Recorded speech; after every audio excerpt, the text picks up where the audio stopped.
Yo!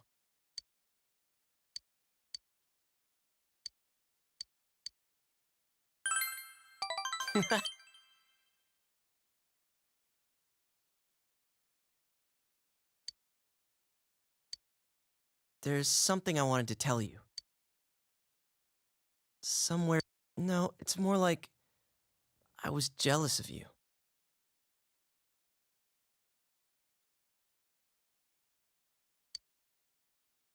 I thought you were like me. Coming from the city to the countryside, I thought you'd be bored out of your mind here. But as soon as you got here, you called your persona, became our leader, gathered people. You're a hero. I like you for that, and I'm proud of you. But I guess I was jealous at the same time. You get jealous of people too? I can't picture it. When I called you special, I thought some more about it. I think out of everyone, I wanted to be acknowledged by you the most. So, I want you to hit me. Give me a good one. Knock out all this crap inside of me. I want to be equal with you. I want us to stand shoulder to shoulder. So come on.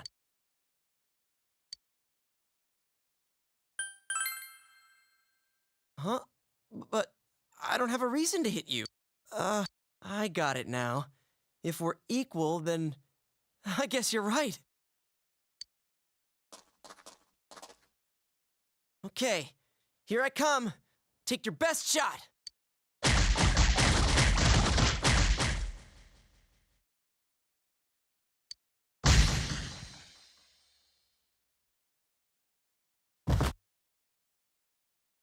Uh...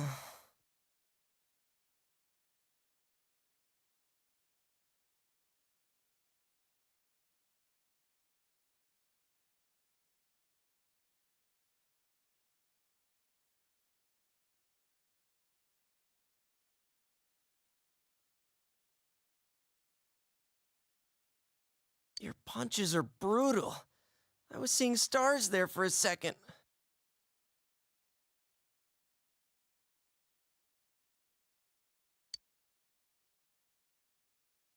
But thanks, man. I don't know how to say it, but that sure beat words. You can have this.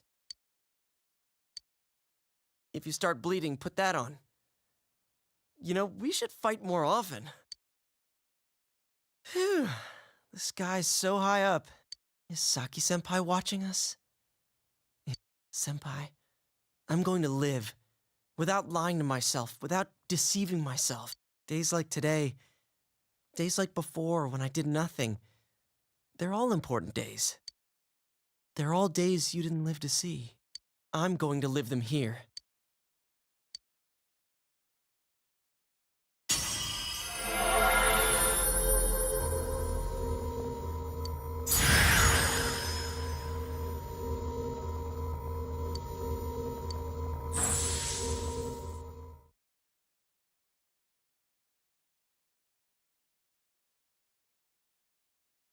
This is my power?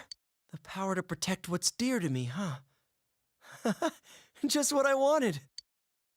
Let's keep at it so we can live every day with a smile, leader.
Well, we're all counting on you, partner.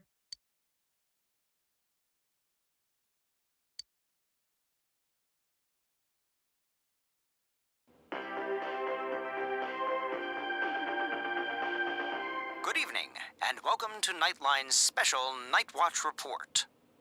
A suspect in the murders in Inaba was safely arrested recently, but what few people know is that the mastermind who brought him to justice was a high school detective. Tonight's report will focus on this detective prince, Naoto Shirogane, whose handsome looks are sweeping the nation. Thanks for being on the show. No. The pleasure is all mine. Oh, his uniform's the same as yours. First, congratulations to you and the police for your recent arrest of the culprit. It was well known that there were a lot of mysteries surrounding this case, and you... I'd hesitate to say that the matter is cleared up, as it's true that our suspect was behind Mr. Muraoka's unfortunate death. But when I cast my eye over the case as a whole, I detect a few things that seem out of place. Oh? Like what? Unfortunately, I cannot divulge details at this time, but this matter claimed the lives of 3 people. Hence, I believe even the smallest inconsistency must be investigated. I see. I have to say, this is a surprise in light of the police's official statement. Now for our next segment, the Detective Prince's true identity, where Naoto-kun tells us a little bit about himself. Amazingly, the Detective Prince has solved a whopping 24 cases. 16 of them were... There's a detective at your school? When I'm older, I'm gonna go to your school, too.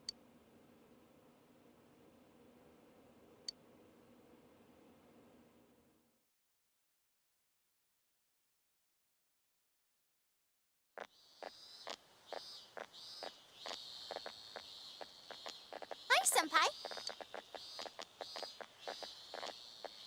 Yo, Hey, did you see the show on TV last night? Naoto-kun was on. that thing about the detective?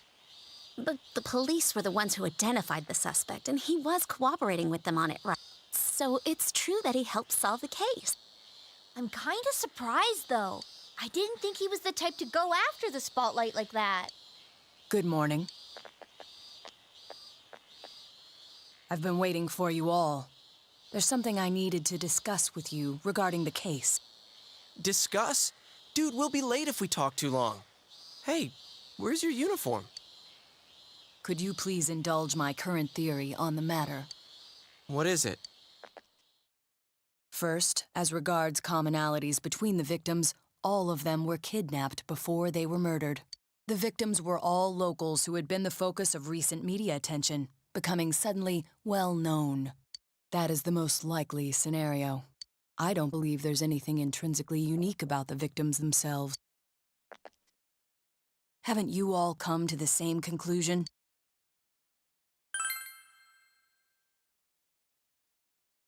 Then allow me to state my point. Will you admit that a number of you fit these identical circumstances?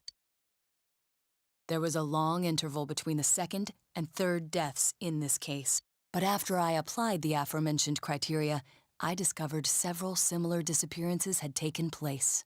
Yukiko Amagi, Kanji Tatsumi, either you escaped death somehow, or you faked your own disappearances in order to divert attention from yourselves. Since some of you had ties to the victims, there came a point where I suspected one of you must be the culprit. You thought one of us was the killer? Oh, you can't be serious. This was a prior theory, since discarded. Putting together everything I've learned until this moment, I believe exactly the opposite. You aren't the culprits. You may, in fact, be the only ones with the means to pursue the true perpetrator. Seen as a joining of forces between the rescued, everything falls into place. Of course, this is all speculation. There is, in fact, a flaw in the theory. It doesn't account for the third incident, Mr. Muraoka's murder. He has never been broadcast on television, and neither did he ever disappear. We must also consider the condition of his corpse. The first two victims are still listed with an unknown cause of death. But Mr. Muraoka died of an easily identifiable blunt force trauma to the occipital cranium. The police have not satisfactorily resolved this discrepancy, yet they are desperate to close the case. Further action will be necessary to obtain some sort of decisive evidence. Further action? What do you mean? Well, whatever the outcome, the evidence should come to light. You said something interesting to me not long ago. Hey, where are you going? This is not a game for me either. Naoto-kun?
Uh-huh.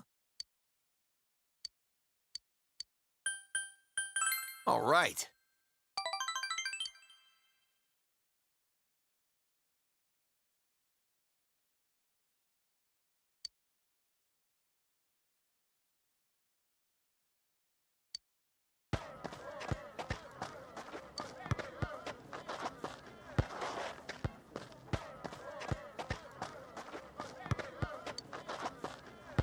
Oh.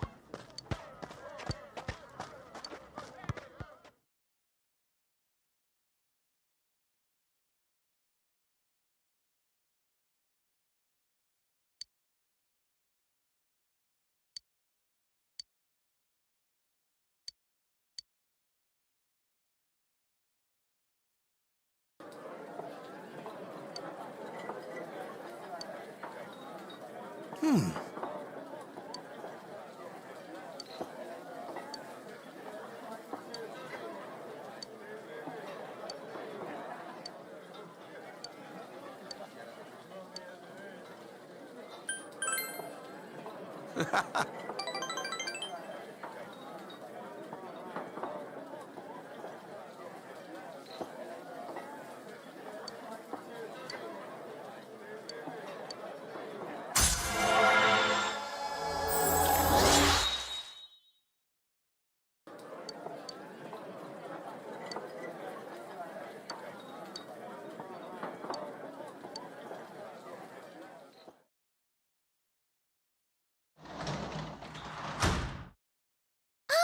welcome home, big bro.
Hey!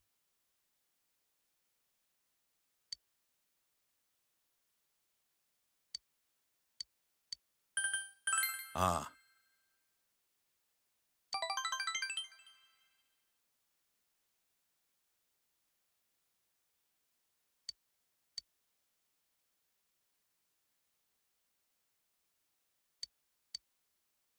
So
Row?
So, I wonder who that was.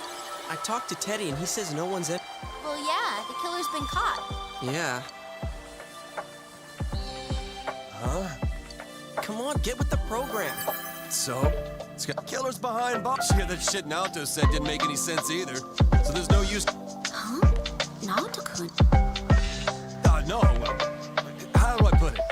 What, were you out of it because you were still thinking about what Naoto said? So you're still hung up on all that stuff. That's... I ain't a... It's okay, we all... You little... Stop bringing that up, Yosuke. You... Ooh, what? Did something happen between Kanji and Naoto? Well, that aside, is it me or does the town seem kind of strange lately? Everyone is in high spirits for some reason, and they all talk about other people, but never themselves. Really? I don't think it's anything special. Now that the murder case is solved, people feel relaxed, that's all.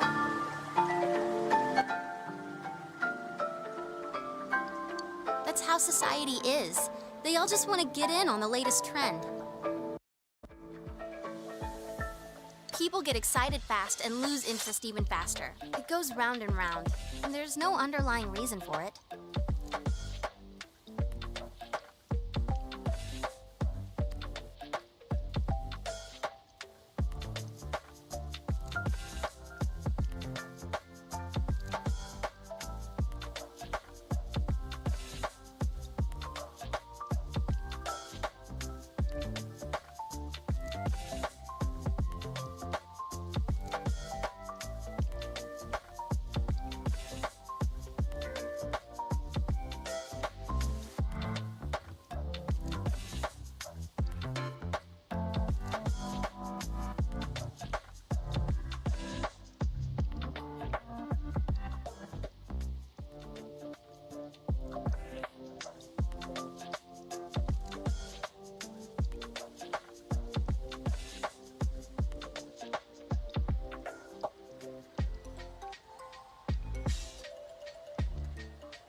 I don't know. It still seems a little too weird.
It's like they're all afraid of something. Oh, sorry. I just had this feeling.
Huh. It's gonna rain again tonight. We should check the Midnight Channel just in case.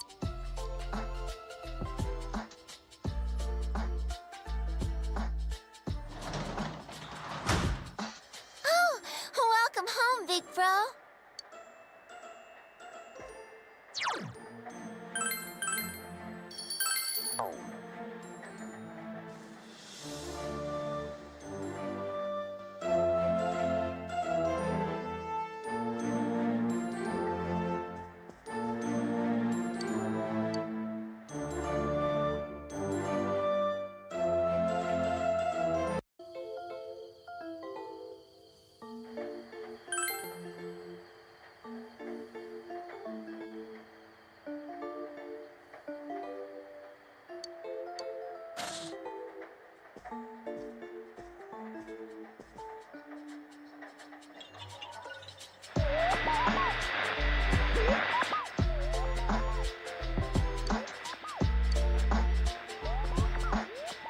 Good evening, everyone. I am the Detective Prince, Naoto Shiragane. Welcome to Experiment of the Century, the Genome Project. I will be experimenter and experimentee both in a forbidden yet wonderful bodily alteration process. You shall witness my departure into a new realm, the moment of a new birth. From the chosen day forth, I shall... And I do...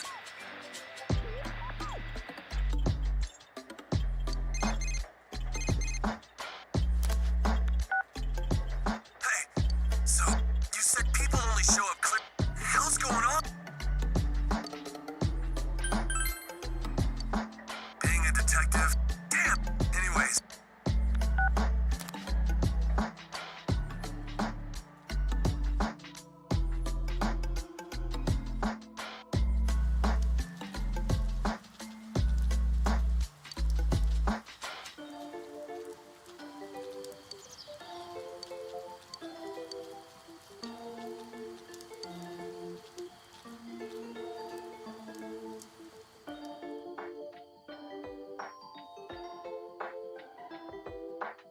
Last night on TV, that was Naoto-kun for sure.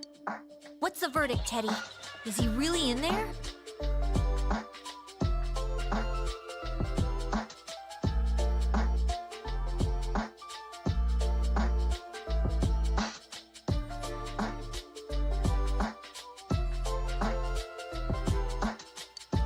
I do smell someone.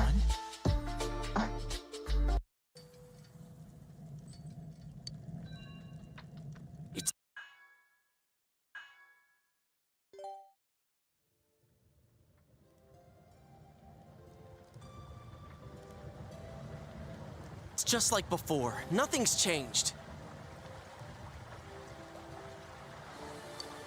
Like before. Of course! That's why Naoto-kun appeared on the news so suddenly. He said something didn't seem right and that he wasn't convinced. He also believed that the people who are kidnapped appear on TV first, remember? Wait, you're saying he's using himself as bait? We came to the same conclusion he did about how people... Could he be... You mean he got kidnapped on purpose? That's crazy! He could be killed! He said, "This is not a game for me either. It's all my fault. I'm the one that said that to him."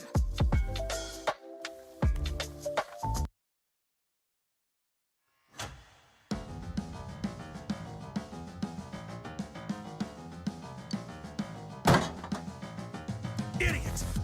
Why the hell didn't he just tell... He knew we'd stop him if... I know! But what about the killer the police are holding now? Mitsuo did kill King Moron, right?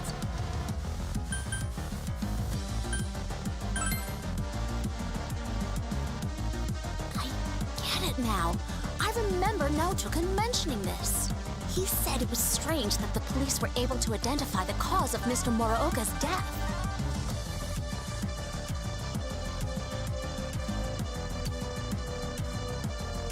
Then is King Moron the only one Mitsuo killed? That'd explain why there were no signs of King Moron being thrown into the TV. The killer didn't change his methods for King Moron. It just seemed that way because it was done by someone else. Then whoever kidnapped Naoto-kun, that's the real killer? But wait a sec. Didn't Mitsuo say he was the one behind it all? Why would he take the... And they said on the... There's also... To hell! We don't get... We got...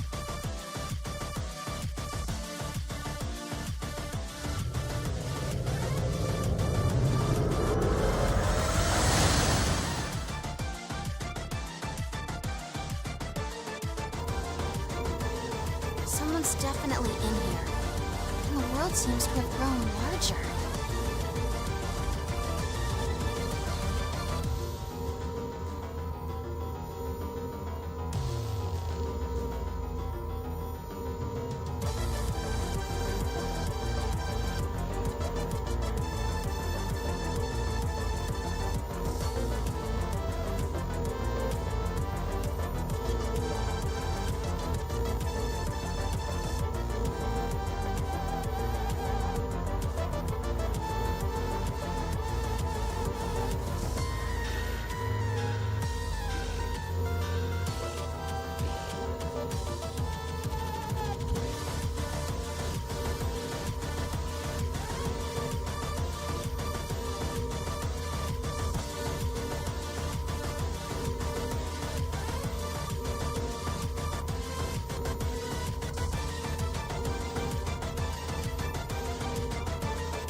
Easy-chan, shall I give you a massage? Don't bother her. It's the same as last time. I know he's here. I can't tell where.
need something that'll help me understand him.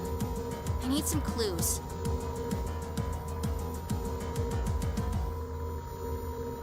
Unit 2, move into position. Units 3 and 4, maintain coverage of Sector 7. Copy that.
Without that, I have no idea which way we should look.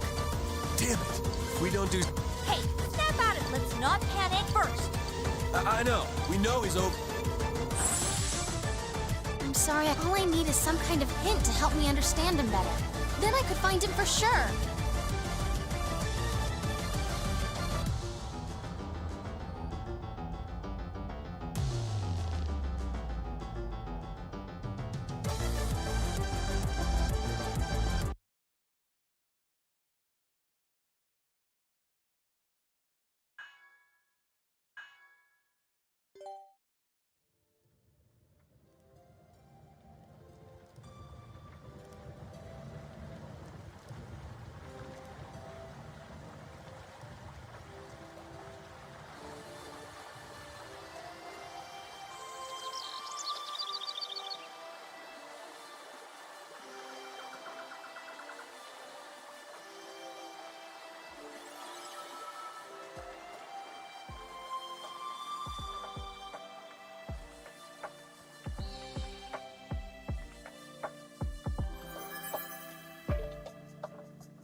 Sam, it's getting mighty toasty over here.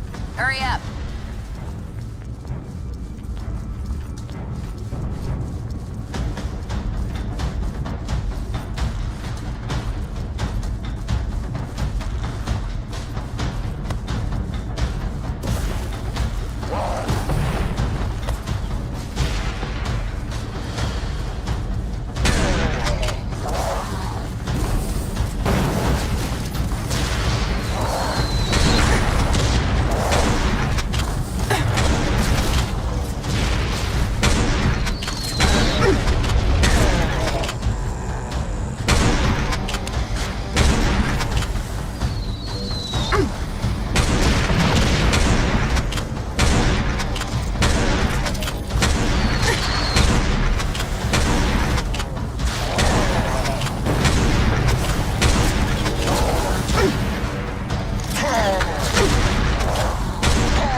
Sam, I would like to study the effect of extreme temperatures on the enemy forces. Perhaps you could assist me by collecting some tissue samples from scorched extraterrestrials. So I'm running from an exploding volcano, and you want me to help with your science experiment? If it makes you feel any better, I will reward you with an upgrade for your rocket launcher. One of my own design. Seems reasonable.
Got Scorps here. Killed those Scorps.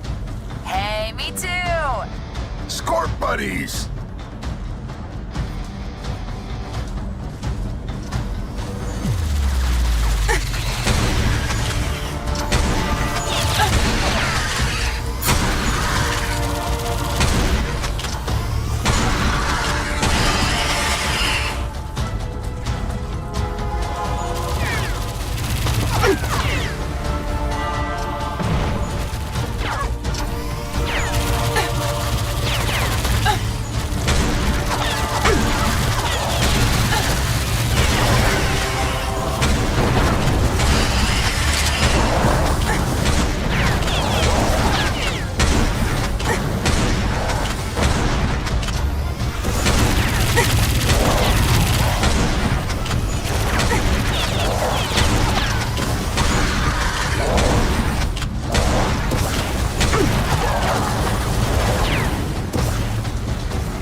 Done.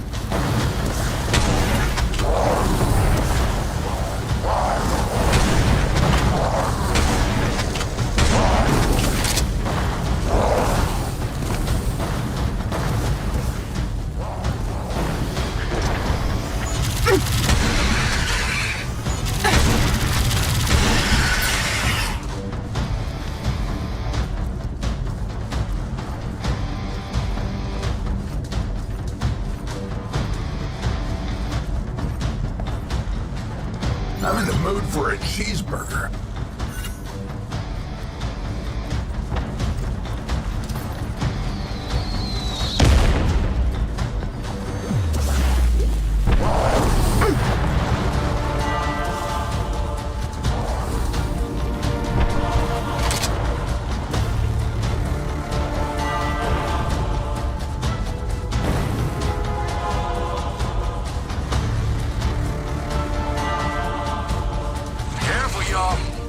Set your cojones on fire. You know, that's...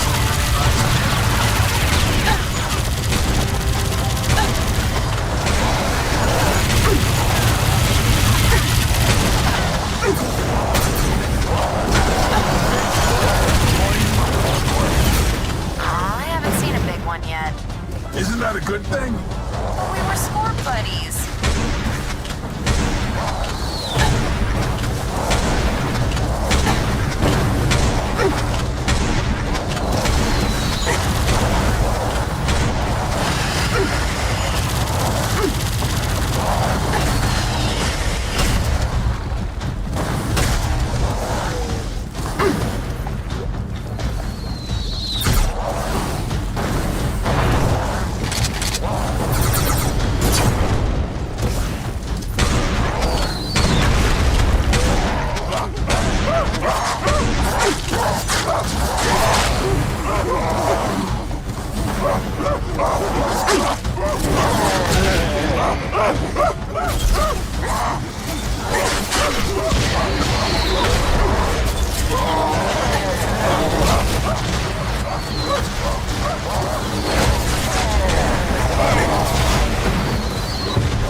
The moron who burns twice as bright dies twice as fast. Paraphrasing Lao Tzu, sir. That's elaborate. My one-liners go extra deep. Guys, get back to the car ASAP. But I'm having such a nice barbecue.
What's your status, Sam?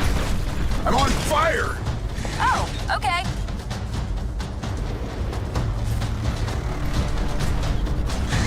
Who wants the white meat? Who wants the dark meat? Hold on, this is all dark.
Sam, hurry up. It's hot enough to fry an egg on the hood.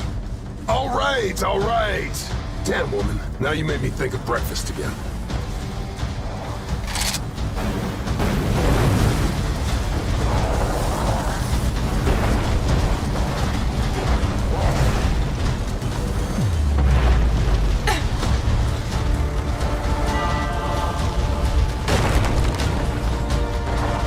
Professor Kiesel, I got your order of crispy fried alien ready to go. But I didn't know. Oh, I see. Haha. How entertaining. Really? Your humor is incomprehensible and bordering on deranged. But I will have your reward waiting for you at HQ. I'd be offended, but I like rewards. Kenny, status. Still running. Everything's coming down. Had to take a detour. Ha! Kenny, you okay? I'm pinned, sir. Can't get out. Could use help.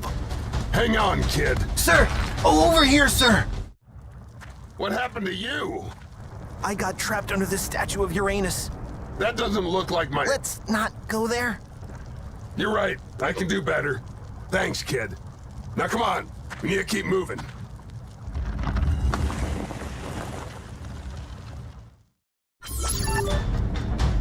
Can you walk? I'll do my best.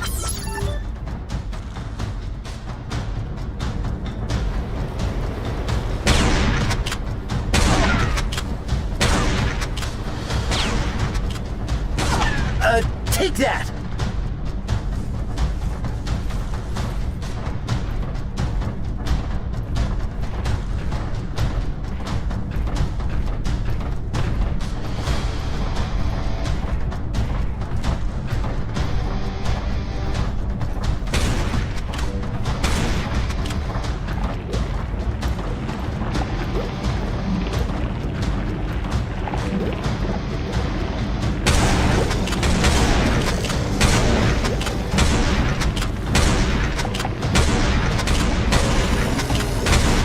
Just need to reload.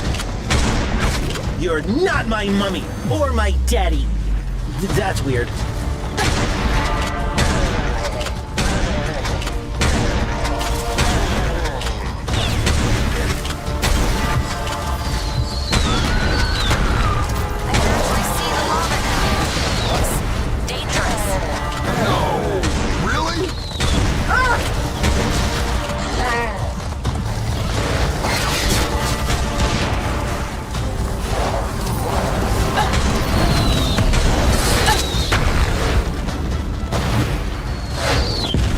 Not so tasty now that I have a gun, huh?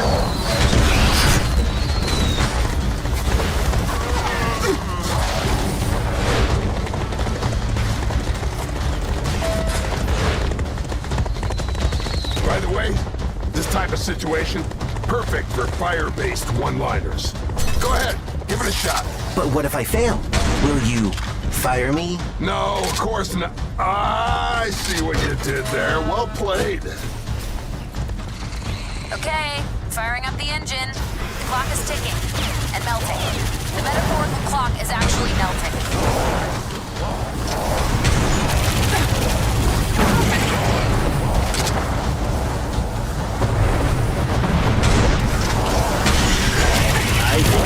hang of this.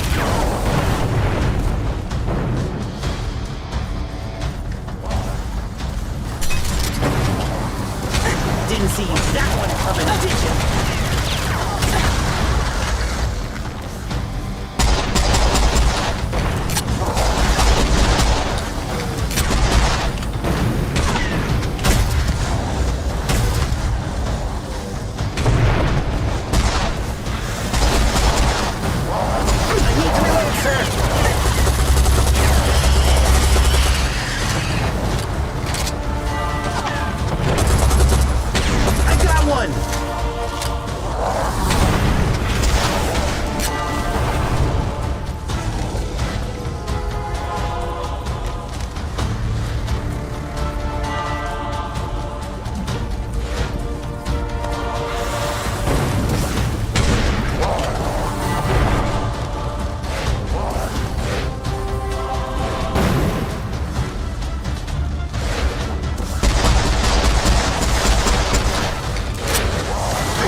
At least.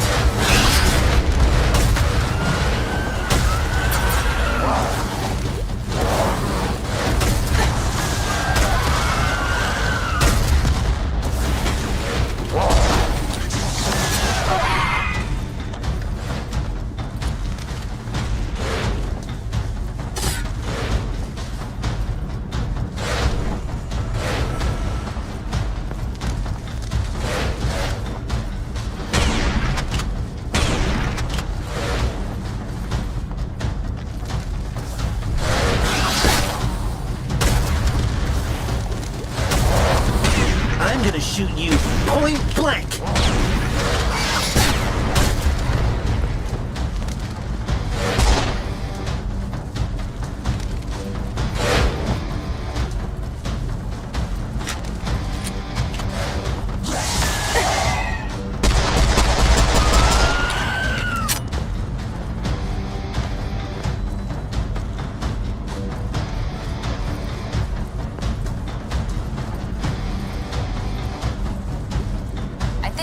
Starting to melt.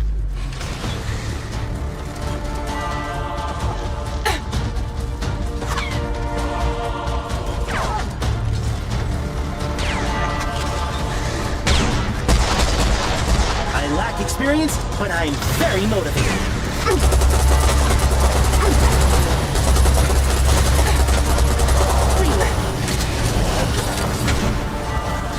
Ouch, ouch, ouch! Take that!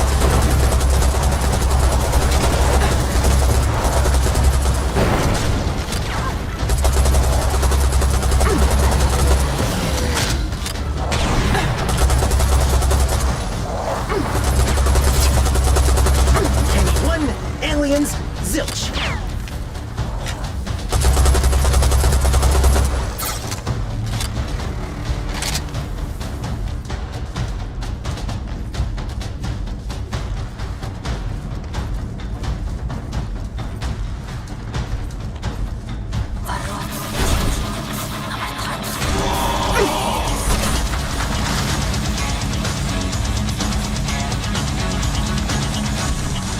Oh no!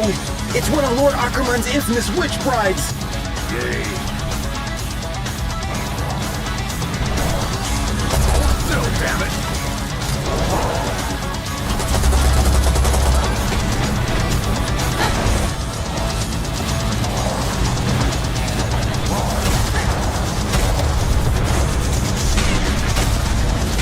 I think I'm getting the hang of this!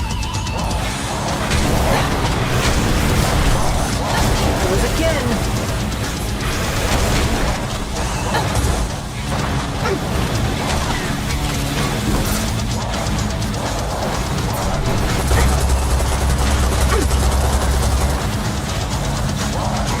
How do you like this?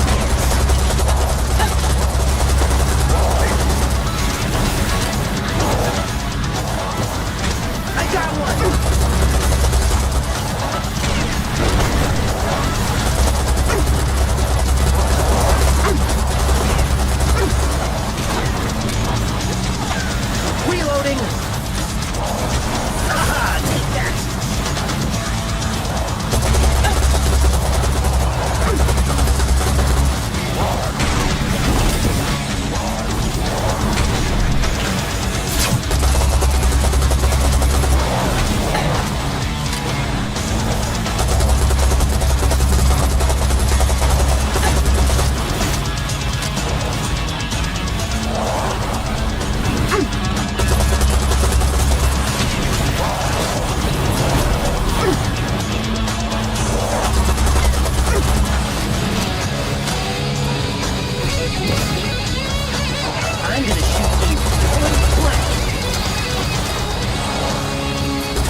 Abracadabra, lady. See, you're getting the hang of it, kid. Huh. Guess I am.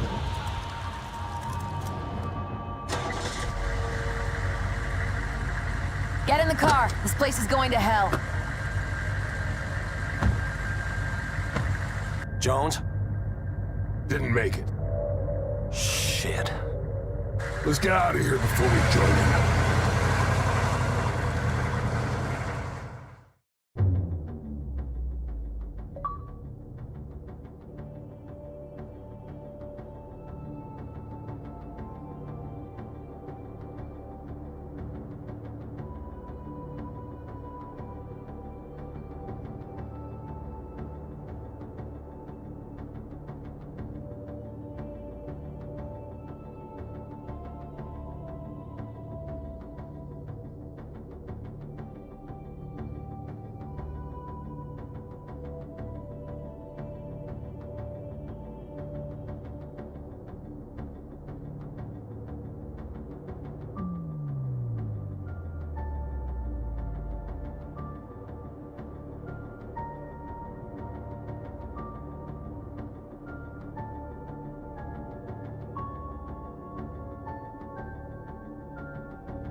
What the hell happened out there? Stand down. I'm not going to court-martial you for assaulting a superior officer. But if you think I'll apologize, Stone, think again. Being a leader means having to make tough calls, even if people hate you for it. I've accepted that burden, but I also demand the respect that comes with it. You want respect? You don't leave people out to fry. Maybe one day you'll find yourself in my shoes. And then you'll understand that pragmatism beats idealism any day of the week. But we have bigger problems now. Quinn? This discussion isn't over, sir. The plan worked. The raiders are down, but there's been a hiccup. There's always a hiccup. Carter and Delta Team escorted Father Mikhail into Rome. They were on their way to the Vatican Library, but we lost contact with them at 1300 hours. Any idea why? Negative. They were in the catacombs when we lost comms. It could be equipment failure, but given the seismic activity in the area... You think they brought the house down? Figures. Their last known position was near the Colosseum. Enough talk. Take Rodriguez. Find them. Hey, Rodriguez! Check out this rocket launcher gizmo I got from the professor. Whoa! That's a lot of rockets. Jealous? Me? What? No! I could shoot plenty of rockets. Shut up, Hellfire!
We're still here at the scene of this terrible disaster, caused by a massive tornado which swept through sectors 0, 1, and 2.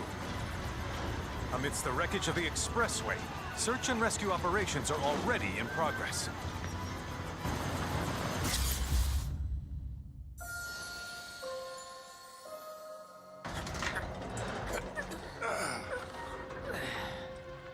Wow. Just look at it all. It's so green. Even after everything we've done to it, it's still going strong. It may look that way, but in reality, it's barely hanging on. Was wondering, what's Cloud been doing these past 5 years? Where's he been? And you're asking me this? This is gonna sound crazy, but as far as I know, Cloud was never in Nibelheim 5 years ago. The life stream. It is the very essence of our star. The blood coursing through its planetary veins. According to Hojo, they're connected to Sephiroth. Shadows of the Mad, I believe he called them. Sephiroth was in Midgard. We fought him. Whatever happened, he's alive. But why come back now? After 5 years, doing who knows what?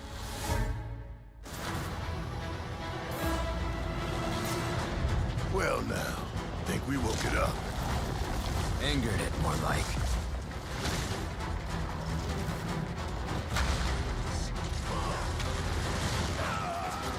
Feast your eyes on the Turk's latest and greatest, Elena.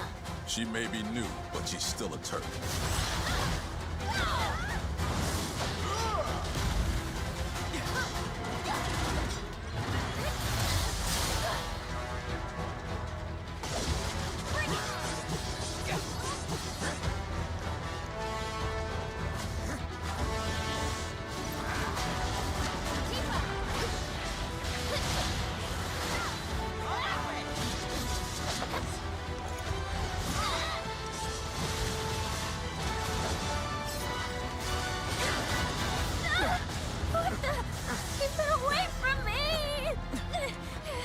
They say she's a monster, that she can peer inside you, into the very depths of your soul, that she can become those you hate, those you fear, those you love.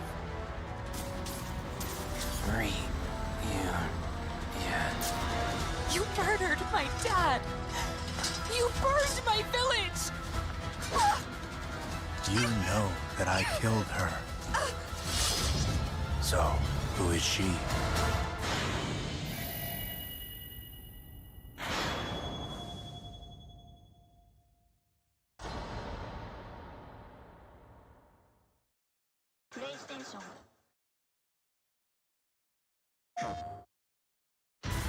We're still here at the scene of this terrible disaster, caused by a massive tornado which swept through sectors 0, 1, and 2. Amidst the wreckage of the expressway, search and rescue operations are already in progress.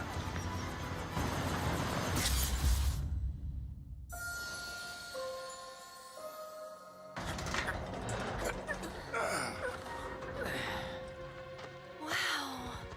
Just look at it all. It's so green. Even after everything we've done to it, it's still going strong. It may look that way, but in reality, it's barely hanging on. Was wondering, what's Cloud been doing these past 5 years? Where's he been? And you're asking me this? This is gonna sound crazy, but as far as I know, Cloud was never in Nibelheim 5 years ago. The life stream. It is the very essence of our star. The blood coursing through its planetary veins. According to Hojo, they're connected to Sephiroth. Shadows of the Mad, I believe he called them. Sephiroth was in Midgard. We fought him. Whatever happened, he's alive. But why come back now? After 5 years, doing who knows what?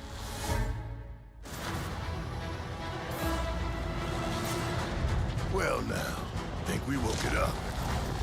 Angered it, more like.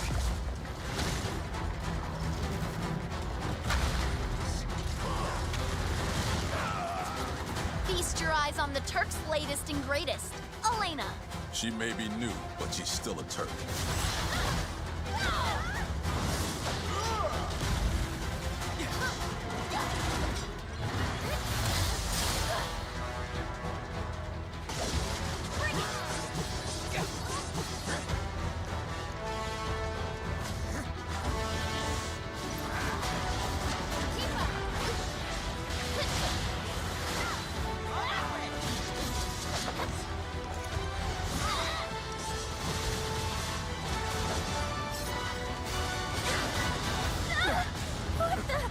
Keep it away from me! They say she's a monster, that she can peer inside you, into the very depths of your soul, that she can become those you hate, those you fear, those you love. Free. Yeah. You murdered my dad! You burned my village! You know that I killed her. So, who is she?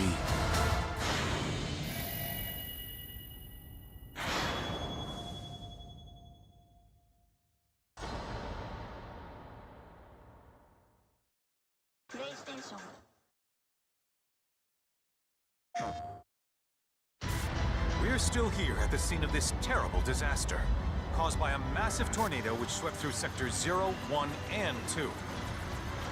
Amidst the wreckage of the expressway, search and rescue operations are already in progress.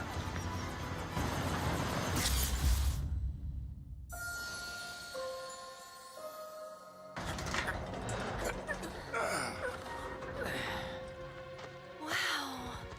Just look at it all. It's so green. Even after everything we've done to it, it's still going strong. It may look that way, but in reality, it's barely hanging on. Was wondering, what's Cloud been doing these past 5 years? Where's he been? And you're asking me this? This is gonna sound crazy, but as far as I know, Cloud was never in Nibelheim 5 years ago. The life stream. It is the very essence of our star. The blood coursing through its planetary veins. According to Hojo, they're connected to Sephiroth. Shadows of the Man, I believe he called them. Sephiroth was in Midgard. We fought him. Whatever happened, he's alive. But why come back now? After 5 years, doing who knows what?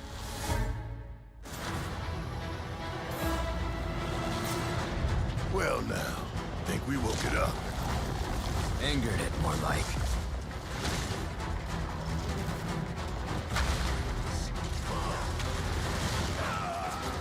Feast your eyes on the Turk's latest and greatest, Elena.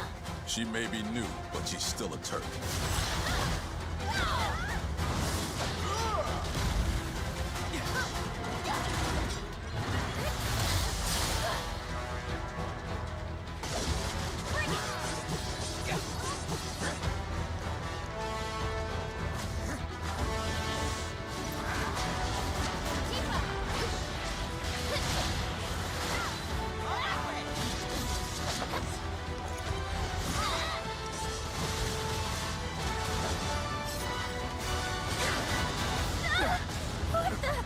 Keep it away from me! They say she's a monster, that she can peer inside you, into the very depths of your soul, that she can become those you hate, those you fear, those you love. Free. Yeah. You murdered my dad! You burned my village! You know that I killed her. So, who is she?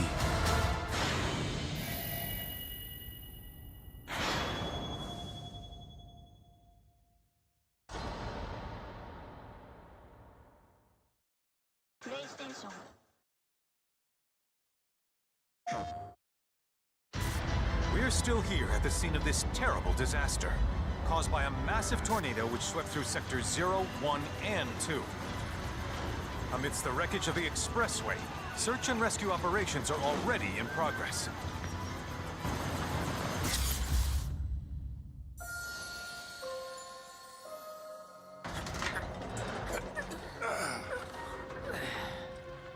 Wow.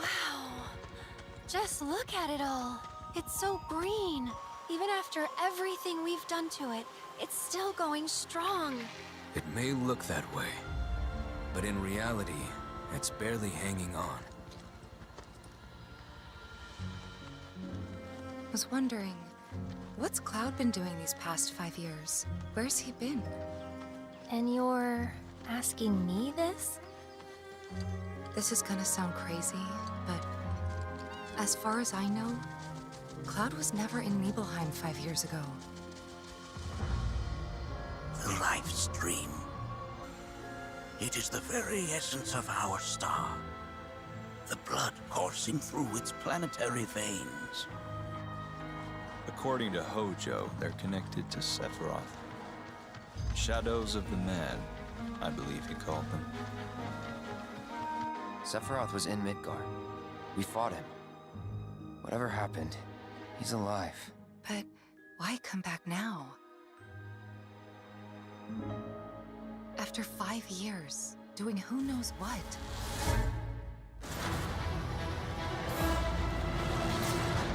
Well now, think we woke it up. Angered it, more like.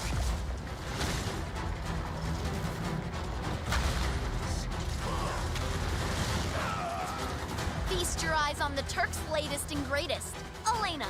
She may be new, but she's still a Turk.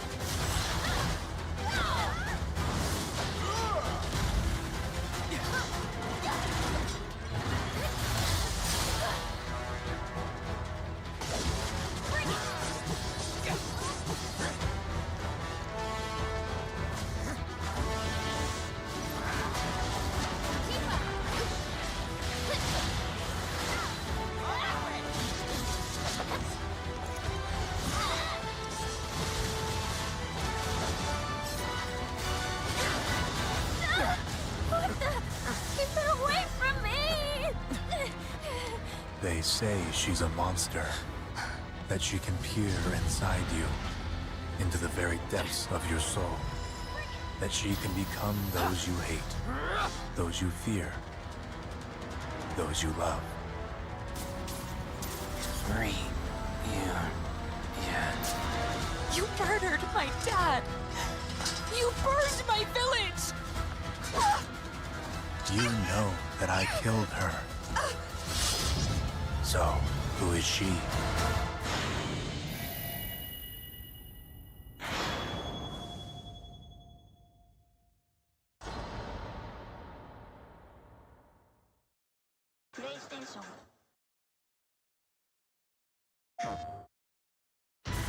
We're still here at the scene of this terrible disaster, caused by a massive tornado which swept through sectors 0, 1, and 2. Amidst the wreckage of the expressway, search and rescue operations are already in progress.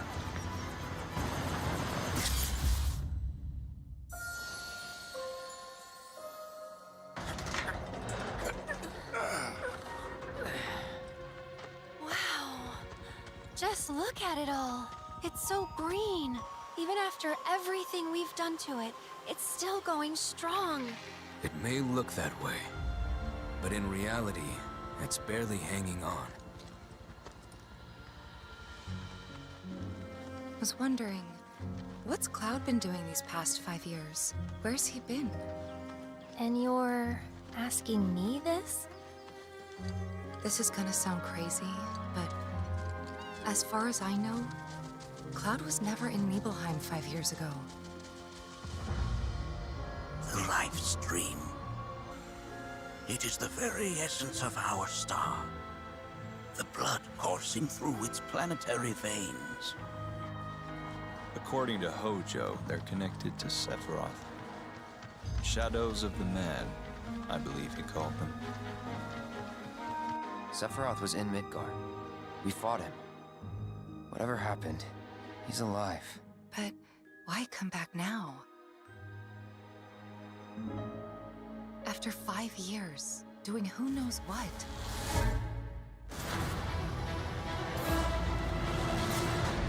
Well now, think we woke it up. Angered it, more like.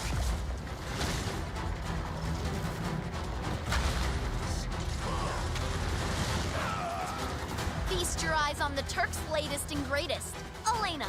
She may be new, but she's still a Turk.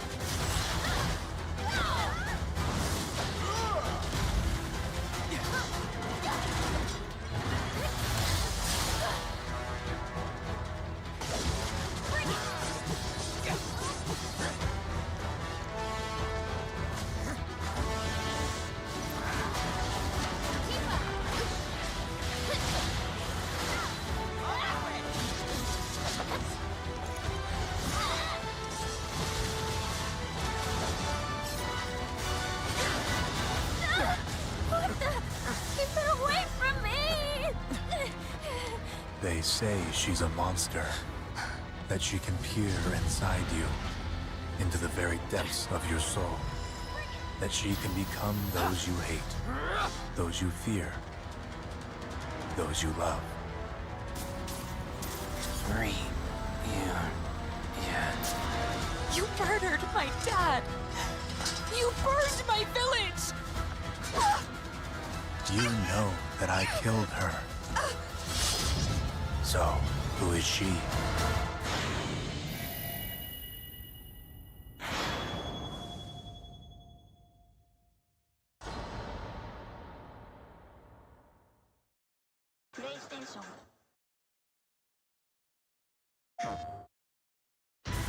We're still here at the scene of this terrible disaster, caused by a massive tornado which swept through sectors 0, 1, and 2. Amidst the wreckage of the expressway, search and rescue operations are already in progress.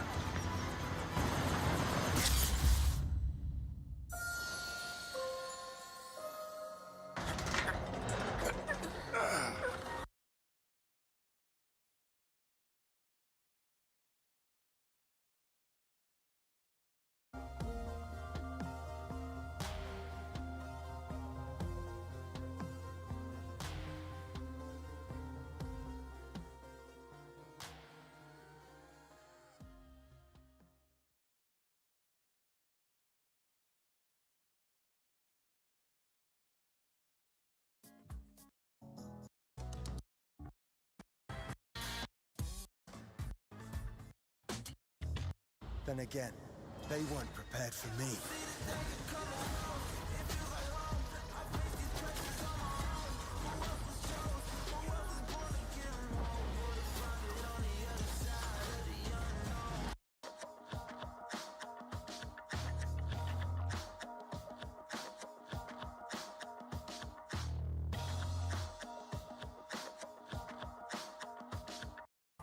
Game Awards!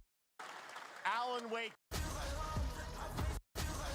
finale that you're not going to want to miss. That's all I'll say right now. But let's get right to the games and gameplay.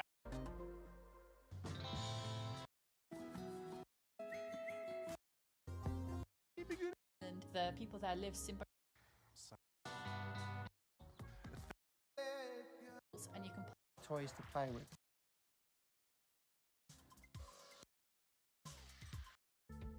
with each other, discover new games.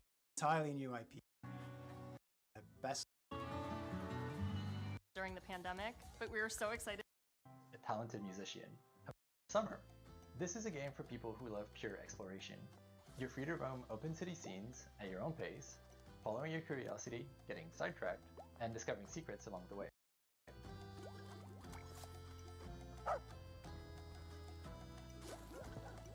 When you fill something with paint, you'll extract its color as droplets of experience, and as you level up, you'll become able to unleash larger splashes of paint that reveal a bigger part of the world at once.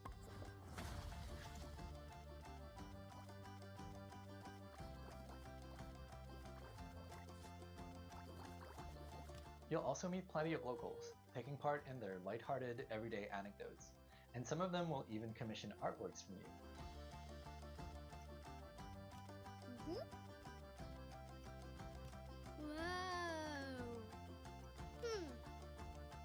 Using your bike, you can travel quickly back to your apartment and paint those commissions on canvas.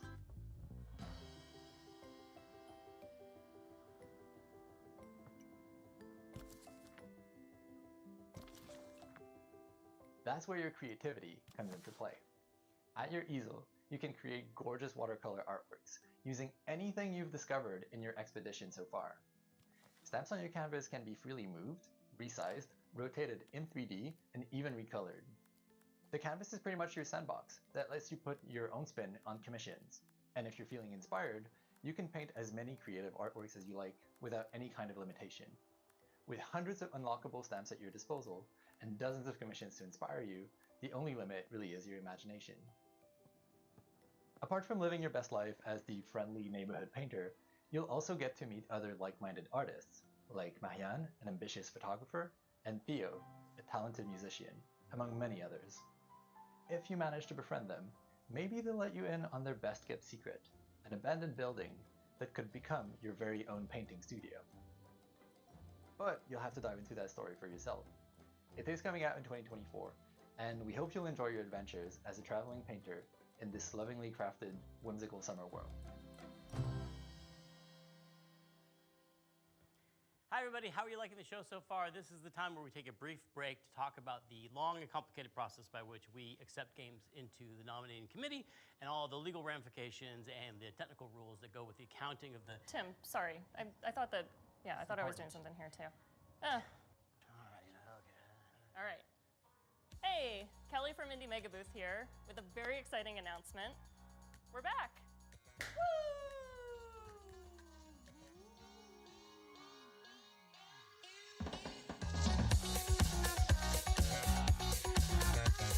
If you're a fan of indie games, you may have seen the Indie Mega Booth. If you manage to befriend them, maybe they'll let you in on their best-kept secret, an abandoned building that could become your very own painting studio. But you'll have to dive into that story for yourself.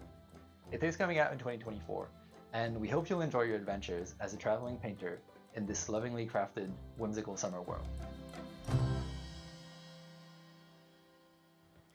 Hi everybody, how are you liking the show so far? This is the time where we take a brief break to talk about the long and complicated process by which we accept games into the nominating committee and all the legal ramifications and the technical rules that go with the accounting of the... Tim, sorry. I thought that, yeah, I thought I was doing something here too. All right. Hey, Kelly from Indie Mega Booth here with a very exciting announcement. We're back.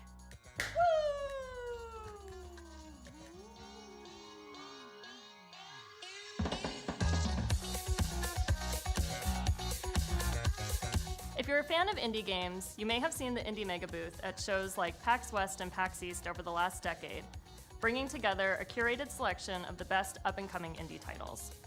Games like Crypt of the Necrodancer, Tunic, Disco Elysium, Spiritfarer, Celeste, Mini Metro, Astroneer, The Stanley Parable, and Papers, Please have all been part of the Indie Mega Booth community. If you're a dev, you'll likely know us from our industry work, such as our GDC showcases, our presence at Bit Summit, our global outreach and events, including a robust scholarship and grant program. And if you've never heard of any of this, well, that's fine. Just think of us as like a stepping stone into the games industry, where folks who love indie games can connect with each other, discover new games, and be part of a welcoming, diverse, broad, creative community. Indie Mega Booth has been in hibernation during the pandemic, but we are so excited to announce that we're finally waking up from our big long slumber, and we're ready to move forward with IMB 2.0. Head on over to our brand new website, indiemegabooth.com, and be Indie Know by signing up for our newsletter. Learn about new games, upcoming showcases, digital sales, and the best ways to help support the games and developers that you know and love. As we've always said, individually we're tiny, together we're mega.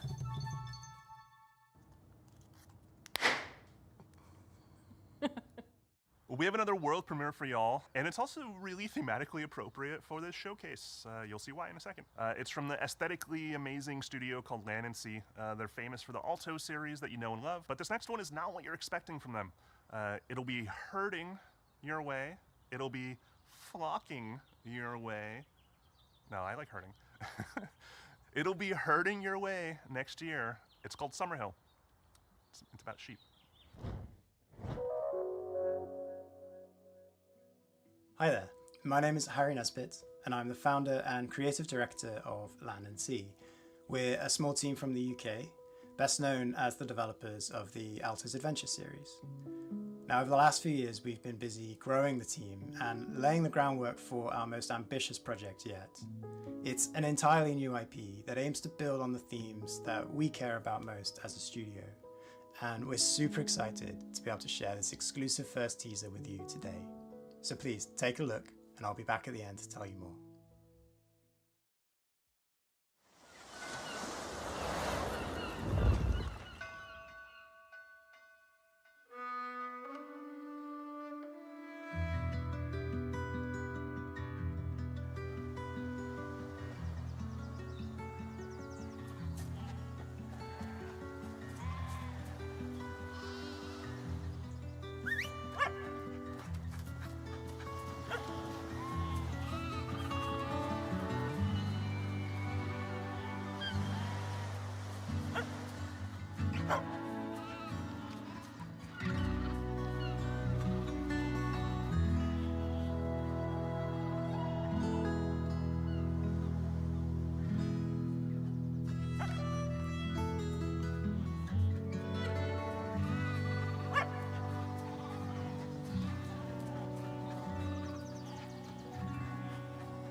We hope you enjoyed this first look at our brand new game, Summerhill. To give you a little bit more detail, Summerhill is a story-driven puzzle game in which you play as a young shepherd and their dog. Together you'll be setting out to rescue your lost flock that have been scattered across the mysterious land that lies at the border of your home. Summerhill brings together gentle problem solving, fluid herding-based gameplay, and striking pastoral landscapes to tell a timeless coming-of-age folktale. As a team, we've been massively inspired by the rich history and cultural impact of sheep herding across the world. There are few people or places that haven't been impacted in some small way by the practice of shepherding. Even the name, Summerhill, is a name often given to highland pastures where sheep are taken to graze during the warmest months of the year. In many ways, sheep herding is in our DNA, and we really want to do justice to this timeless tradition and tell a story that could only be told in this way. We're also super excited to be working again with our longtime collaborator, Todd Baker. Todd is a composer and audio designer best known for his work on games such as Monument Valley 2, Dreams, and our very own Alto's Odyssey. We can't wait to share more with you, so if you'd like to be the first to hear about what we're up to, please head over to our Steam page to wishlist the game, or go to summerhill.game to join our mailing list. Thanks again, and we look forward to sharing more with you again soon.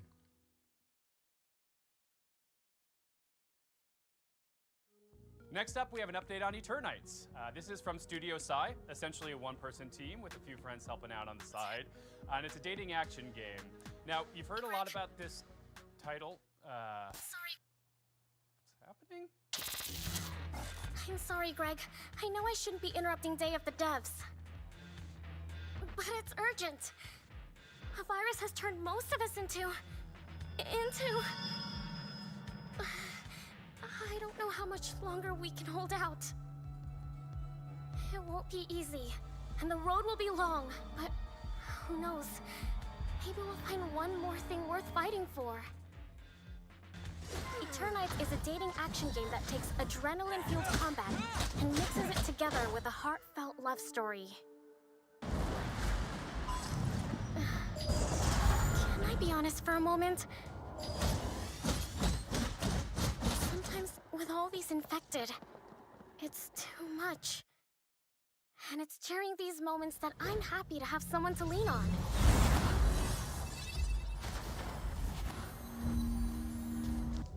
Fighting for our lives, solving puzzles, exploring dungeons. It all seems easier when you have someone special by your side to make things less scary. So, what now? Did you just shush me?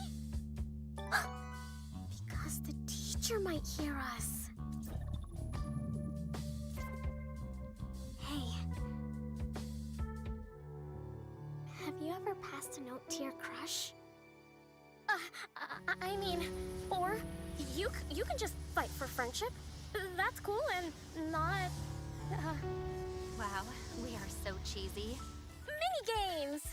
We have so many mini-games that can help you unlock unique skills and spells in battle. So yeah, you can fight monsters, explore dungeons, date? I mean, so many things like train, scavenge, date. Did I say date twice? Anyway, you have to manage and balance all these activities if you want to save the world. The clock is ticking. Okay, cool. Bye!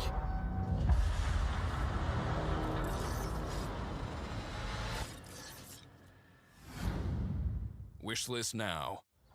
Next up, from Italian-Icelandic developer Evil Licorice, comes a nostalgia-fueled gadget-building sim that demystifies electronics engineering and allows you to share your creations with the community.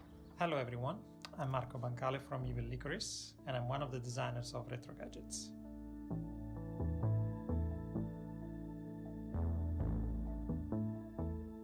Although it takes me forever to build something like this, I love the feeling of seeing something happening on a screen like this one when I rotate the knob or I press the buttons. And this is where the idea for Retro Gadgets comes from, is to being able to build digital gadgets with little effort. We love Pico 8 by Lexaloff because it brings you this retro environment where you can build your own games in Lua. And we also love Shenzhen.io by Zachtronics because it managed to teach you low-level programming effortlessly. And Retro Gadgets tries to take the best of both worlds and adds a layer of hardware building and customization. All this is packaged in a cozy and retro-inspired environment. We have a fantastic community and people have been creating insane gadgets that go well beyond our initial expectations. So please join our Discord server and check them out. Retro Gadgets is in early access on Steam and we have big plans in store. Bye. If you've ever watched the Mars Curiosity rover on one of its missions, you very well may have become fascinated by one of the hyper-specific contraptions and gadgets it keeps on board to measure soil samples and hunt for traces of water. Our next game poses a very important question though. Sure, Curiosity can tell us the weather on a planet millions of miles away, but can it deliver a pizza? In Mars First Logistics from Shape Shop, you'll be given the task of carrying awkwardly shaped objects from point A to point B by assembling and piloting your very own Mars rovers. And in doing so, perhaps you will solve the pepperoni-based problems that truly matter. Hello, I'm Ian McClarty from Shape Shop. We're a small team based in Melbourne, Australia, and we're making this game, Mars First Logistics. In Mars First Logistics, you'll be helping to establish a colony on the surface of Mars. You'll do this by transporting often awkwardly shaped objects between A and B, using vehicles that you design and build yourself.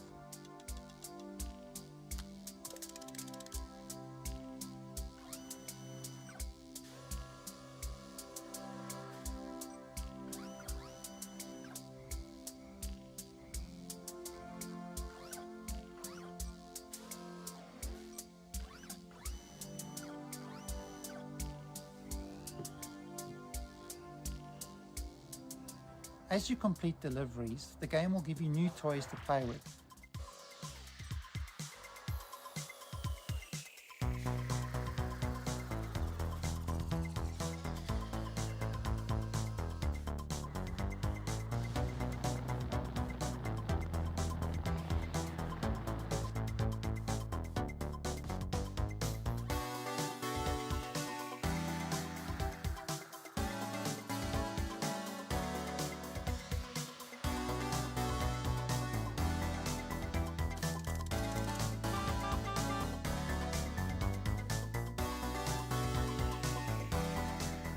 The game is set in a vast open world, and you're free to pick and choose which jobs you'd like to take on.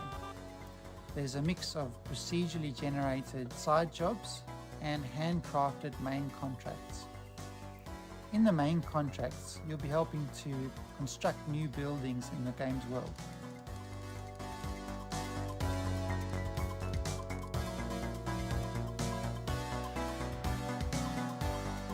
One of the main challenges in the game is figuring out how to pick up each item and deliver it safely to its destination using the parts that you have available.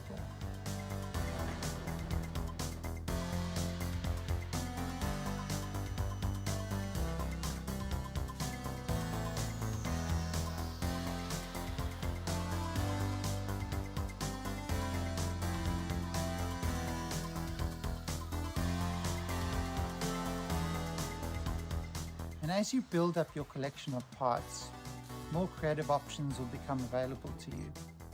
And I think a lot of the fun in the game is just messing around and being creative in its editor.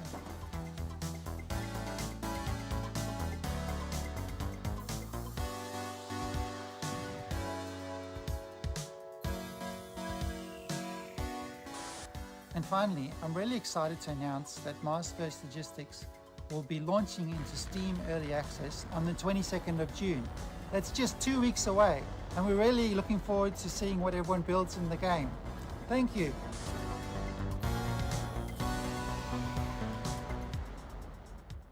You'd think the aftermath of a worldwide flood would be pretty bleak, right?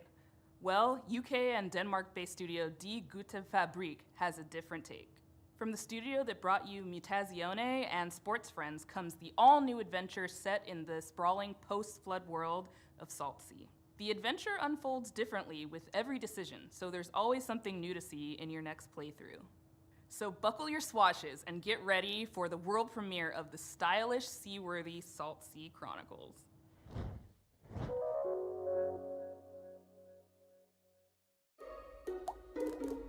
Hello. We are Die Gute Fabrik. I'm Hannah Nicklin from Die Gute Fabrik, and we made Salt Sea Chronicles. We're super stoked to show you the world premiere of Salt Sea Chronicles today. It's a flooded world, story-driven adventure game where you play as a ship's whole crew.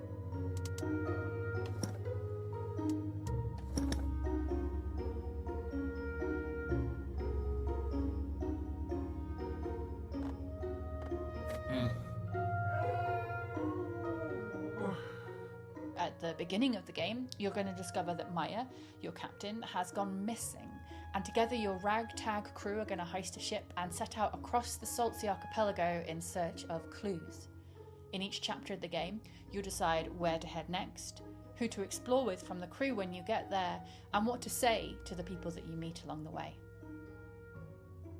Salt Sea Chronicles' unique art style is brought to life by beautiful animation, and each location is built on the fragments of this world that came before.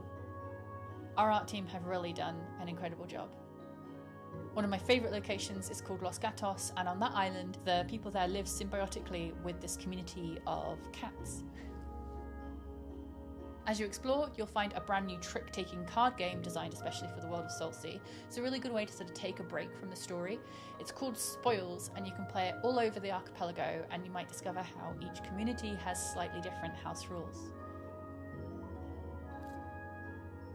Another thing we're super proud of is our exploration system. So we're sort of done away with the walk of shame in adventure games. So if you miss a clue, instead of sort of slowly traipsing to the other end of the island, you're just going to tap the shoulder button on your controller or select a screen span arrow to move almost instantaneously across a space. It allows us to lay the story down away from a linear path much more organically. Salt Sea Chronicles doesn't tell a story about a hero. It's a story about a community and how you navigate the world together. And each community that you meet in turn is going to be rich and amusing and strange maybe, and have its own things going on. There's also a strong sense of genre-based storytelling too. So while you might be new to the world of Salt Sea, you'll know that you're in a Scooby-Doo chapter or a Romeo and Juliet chapter or a detective one. There are plenty of laughs, but tough choices and meaningful moments too. Our writer's room of award-winning storytellers have done an incredible job. We're so delighted to share Salt Sea Chronicles with you all today, and I can't wait for you to explore the rich world, get to know the wonderful characters, and to hear what paths you chart when you play.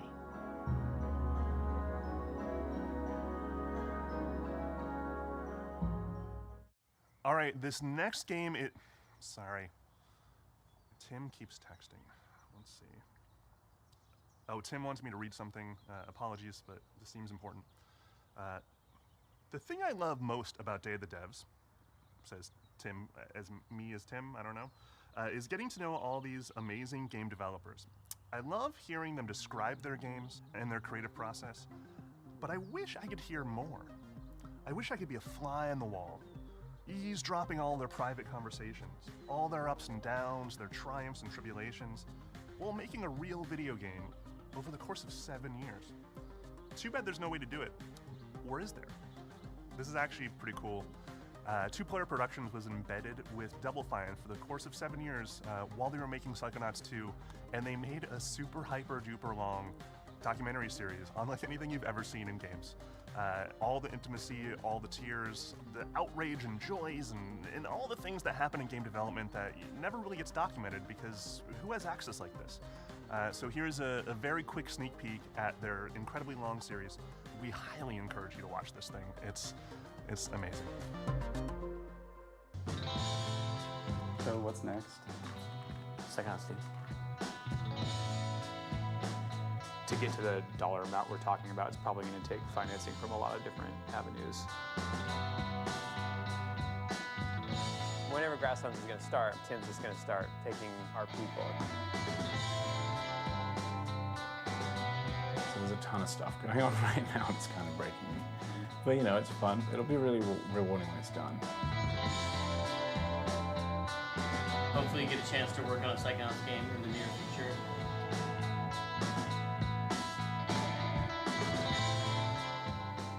Thank you for helping us bring back Psychonauts. Thank you. 3, 2, 1.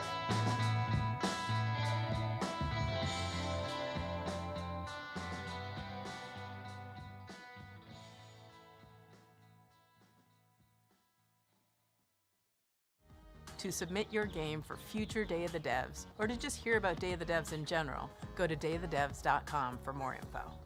Thank you to all the incredible sponsors that have been with us since the very beginnings of Day of the Devs. We're going on 11 years. We could not pay for any of this without these sponsors. They donate to us, ask for nothing in return except a showcase of incredible games from indie devs all around the world. So please, applause for all the cool logos on the screen. We appreciate you. We couldn't do this without you. Thank you. Thank you again to the incomparable Dose One.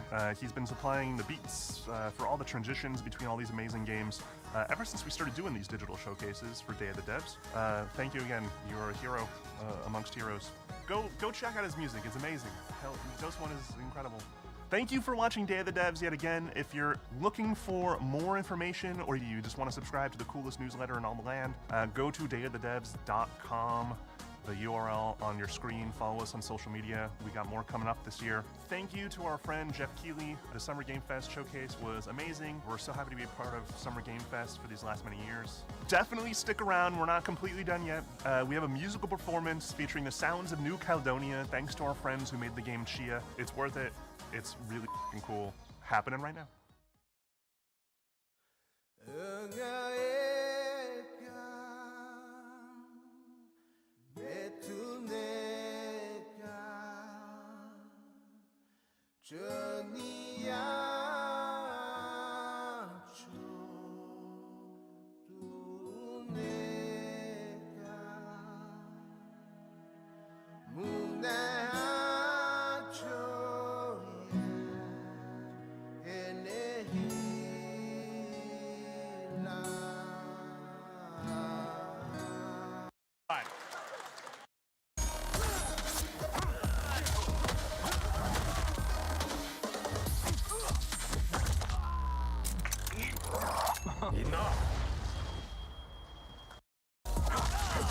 franchise that just celebrated 30 years. That's right. It's time for Mortal Kombat 1. Couldn't keep you waiting on this one. It has been 4 years since MK11, and ever since, Ed Boon and the team at NetherRealm have been hard at work on the most ambitious MK yet that reboots the series into a new of video game events has certainly Alan Wake. We do have and taken to a forbidden land. You're not expecting, which makes it that much more exciting. Here we go.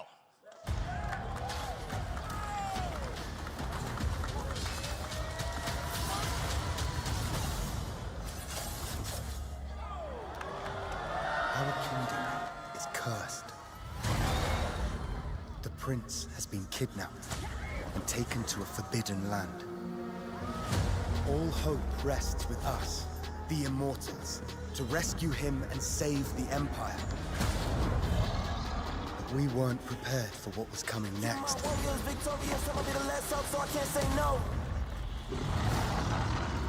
Then again, they weren't prepared for me.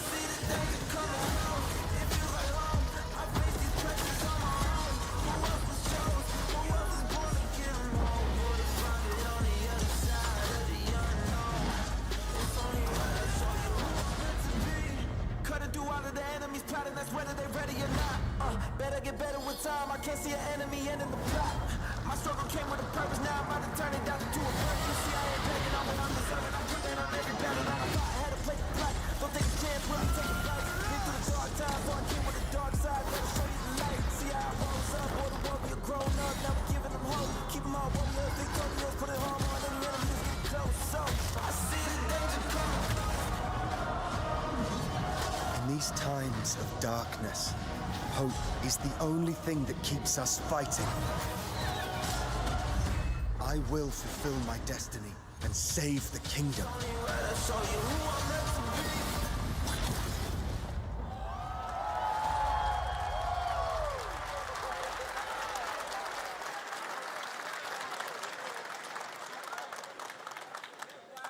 There's a little surprise. Prince of Persia: The Lost Crown is coming in January 2024, a brand new action-adventure platformer in the iconic series with deep combat, some huge boss fights, and of course, incredible platforming, puzzles, and animation, bringing a modern take on the legendary franchise. You'll be able to see more at Ubisoft Forward, streaming on Monday as part of Summer Game Fest. All right, let's move along to another iconic video game franchise that just celebrated 30 years. That's right. It's time for Mortal Kombat 1. Couldn't keep you waiting on this one. It has been 4 years since MK11, and ever since, Ed Boon and the team at NetherRealm have been hard at work on the most ambitious MK yet that reboots the series into a new era timeline, and it's coming this September. Everyone has been asking, what does it look like? Who's on the roster? How do the new cameo fighters work? Well, now it is time for combat. No spoilers, but this video is literally insane. Here is an extended first look at the story, gameplay, and yes, of course, the fatalities of Mortal Kombat 1. Let's do it!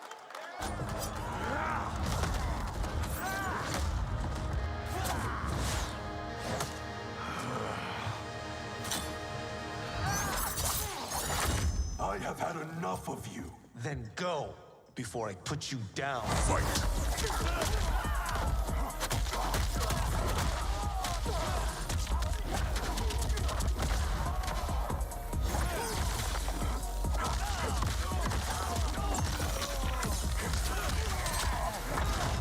Today, you have proven worthy of joining us. Come, there are other champions I must gather. What do you want? Sento. It's my family blade. Sento's mine, and I won't give it up without a fight.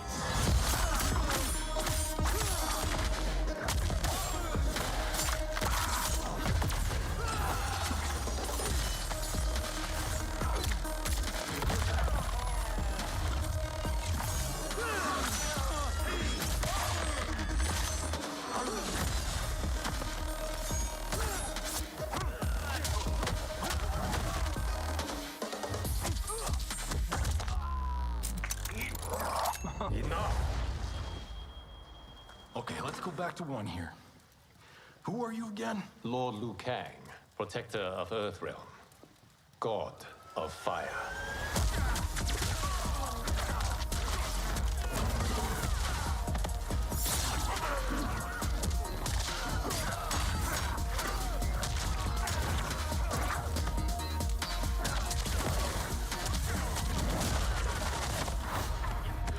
You have skills, Raiden, but you're inexperienced. Whatever experience I lack, I make up for in heart.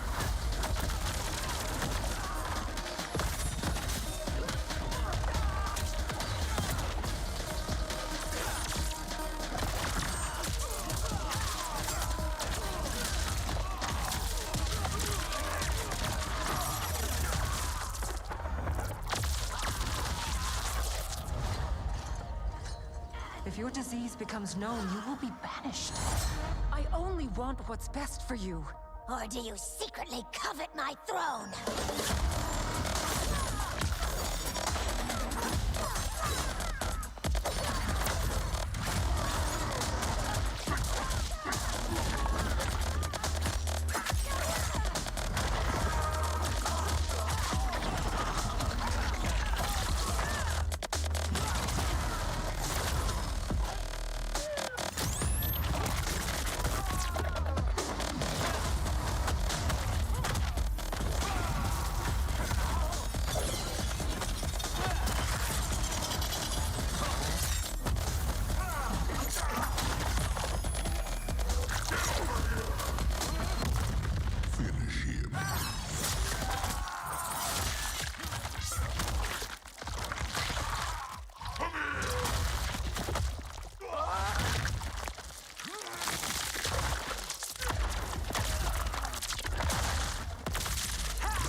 I mean, that was pretty good, right, guys?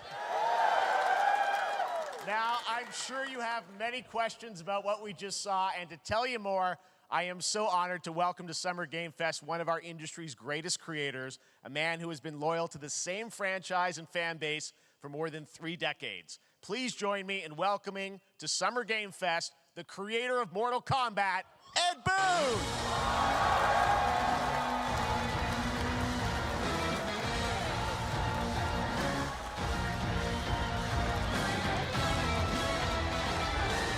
Congratulations.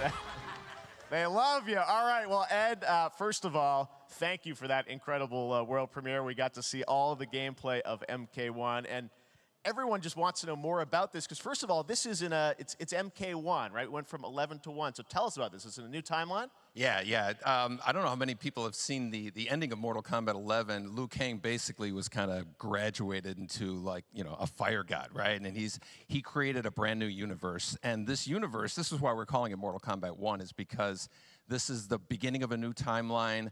A number of these characters you've seen before, but they're told in a completely different story. And so Sub-Zero and Scorpion are brothers now, and there's all these things that were rivalries before are now allies, and so mixing the whole thing up, so we're just kind of rebooting, and that's what the 1 is for. Well, it looks incredible. Everything we saw there was, you know, in-game gameplay. The cinematics look incredible. I know the team has been working for 4 years on this, but the thing we got to talk about are these cameos, because we saw some pretty amazing stuff there. Now, so tell us, how does that work? You have your sort of your main, you know, character that you'll pick, and then I know you also have a separate kind of cameo menu, so you pick sort of a pair when you start the game? Yeah, normally in a fighting game, you'll see a roster, basically, you know, where you select your character. After you do that, there's a second roster of characters, which are a whole new, completely different fighters that are the cameo fighters. And these fighters actually, they will join the fight, But they, a lot of blank squares there. Yeah, so it's kind of like imagine yourself with Sub-Zero, but you have some of Jack's moves, and you can call him out. You can do it multiple times, as you saw in the gameplay. You know, so you can you can basically combine these two characters. All the characters can be combined with all the cameo fighters, and that's where you see. That's where the player's kind of imagination comes in, and they can actually customize it for what they like seeing, you know, the best team-ups. Well, so how does that work? So you're in gameplay, you have your main, you have your cameo. How do you summon them? Is it time-based? Like, how often do they come into? It's not a tag team thing, right? Where Exactly. And you're basically summoning them. It's just one button push is basically summoning, but they have a variety. So you can go, you know, push that button with towards and it'll do a different move. Push it with down, it'll do a different move. And so the combination. Oh, I see. So you can bring them in a combo almost. Exactly, exactly. And you see there's like a meter up on top, which is basic. That'll limit it so you can't obviously fire them indefinitely, but you can call them pretty much whenever you want, and they have, you know, like in the middle of a combo, they'll have a lot of you know, basically a whole arsenal of their moves. So Sonya, you saw come out there. Sometimes you'll see them appear twice in there. It's amazing. So time-based, they come out, and then obviously as you go through, you revealed some of them there, but is it a different set of characters that'll be in the cameos? Are there some repeats from the main roster? How will that work? Yeah. Some of the characters are going to be available as cameos as well as the main roster fighters. So you can play Sub-Zero with Sub-Zero, right? Same thing with Scorpion. But a lot of our cameo fighters are kind of like nods back to our first game. So you'll notice Sonya and Kano and Jax are in their kind of older costumes. And so there's a lot of that novelty. We have a lot of like really surprise ones. I think you guys saw Goro. Yes, Goro popped in there. Yeah, yes, exactly. So there's a lot of like kind of really digging into the old Mortal Kombat games as far as getting, you know, we really love the novelty of it. We really want the cameo characters to feel, you know, kind of nod to the old games. Well, speaking of nodding to the old games, let's talk. You confirmed, I think, or it's at least known, that Jean-Claude Van Damme is actually going to be in this game as Johnny Cage, right? Is that true? Yes. That was, people don't know the story. I mean, Bloodsport was such an inspiration for Mortal Kombat, so he finally is now part of it? It's a huge first full circle moment. You know, the first Mortal Kombat game, we originally wanted to be Van Damme, the video game, and that never really worked out. So I can't tell you how many times over the last 30 years we've tried to get him. You know, we were this close, like 4 or 5 times. And so finally we got him, and he's doing the voices, too. Wow. So you're going to hear Jean-Claude, his voice doing Johnny Cage lines and stuff like that. We're really excited about it. Wow. Well, I know the team has been working so hard in Chicago to build this through COVID, and it's coming out in September, so we don't have to wait long, right? That's right. This has been a very difficult secret to keep over the last 4 years. And so, but we could not be more excited in terms of getting players' hands on it. And, you know, throughout the summer, we're going to be showing a lot more content, a lot more characters, a lot more cameo characters, you know, so there's a lot of reveals that are coming up. Amazing. Well, Ed, thank you so much for giving us the first look at MK1. As you said, this weekend people will be playing it, press and media, so we'll be seeing lots more coverage, lots more characters to reveal on the main roster and cameos. Ed Boon, thank you so much. First look at Mortal Kombat. Awesome. Thanks for that. Amazing. So excited about that one. All right. Next up, it's been a fun couple weeks for action RPG fans with the release of Diablo 4, which is truly fantastic. Another big and anticipated ARPG is Path of Exile 2 from Grinding Gear Games, who have faithfully been updating and patching the original PoE since its release in 2013. We haven't seen anything on the sequel in over 2 years, but that changes right now. Here is your first look at a raw gameplay capture from Path of Exile 2, a sequel that pushes the engine and gameplay to a new level.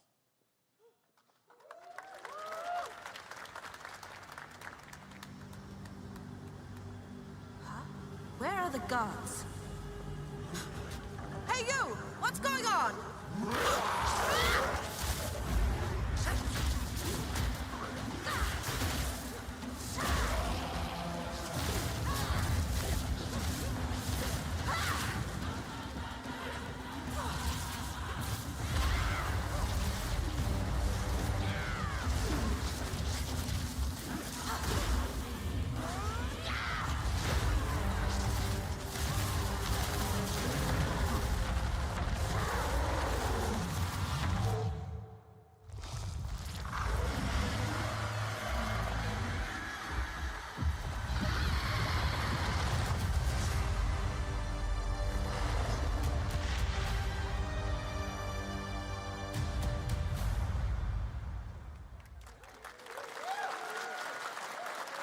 Looks amazing, and there's more coming in July. Last week marked the release of Street Fighter 6, a game we featured last year at Summer Game Fest. Well, the team at Capcom has an important update to share with you right now.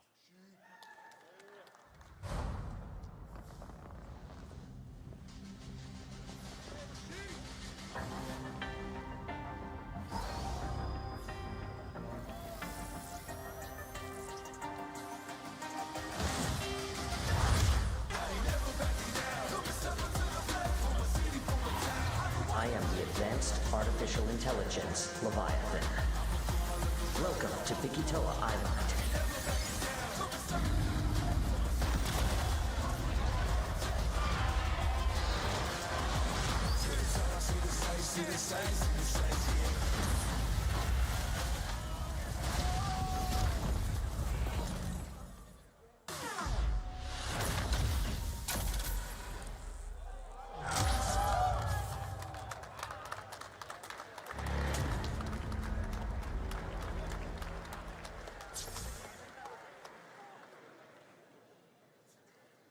I'm guessing Ryu from Street Fighter facing off against a dinosaur probably wasn't on your bingo card for today's show.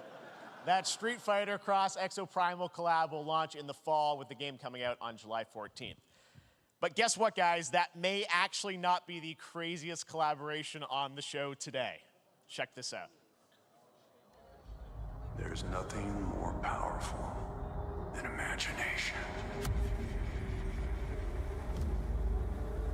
It can shape the fabric of reality, transforming everything you may think you know.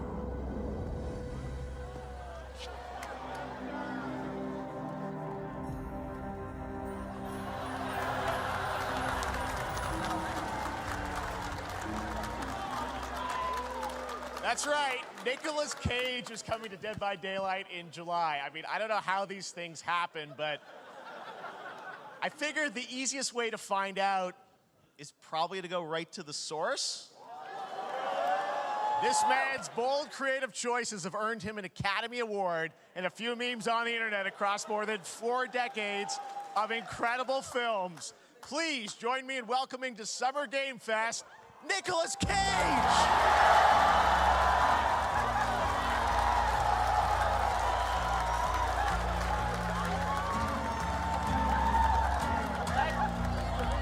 Thank you, everybody. Thank you. Happy to meet you.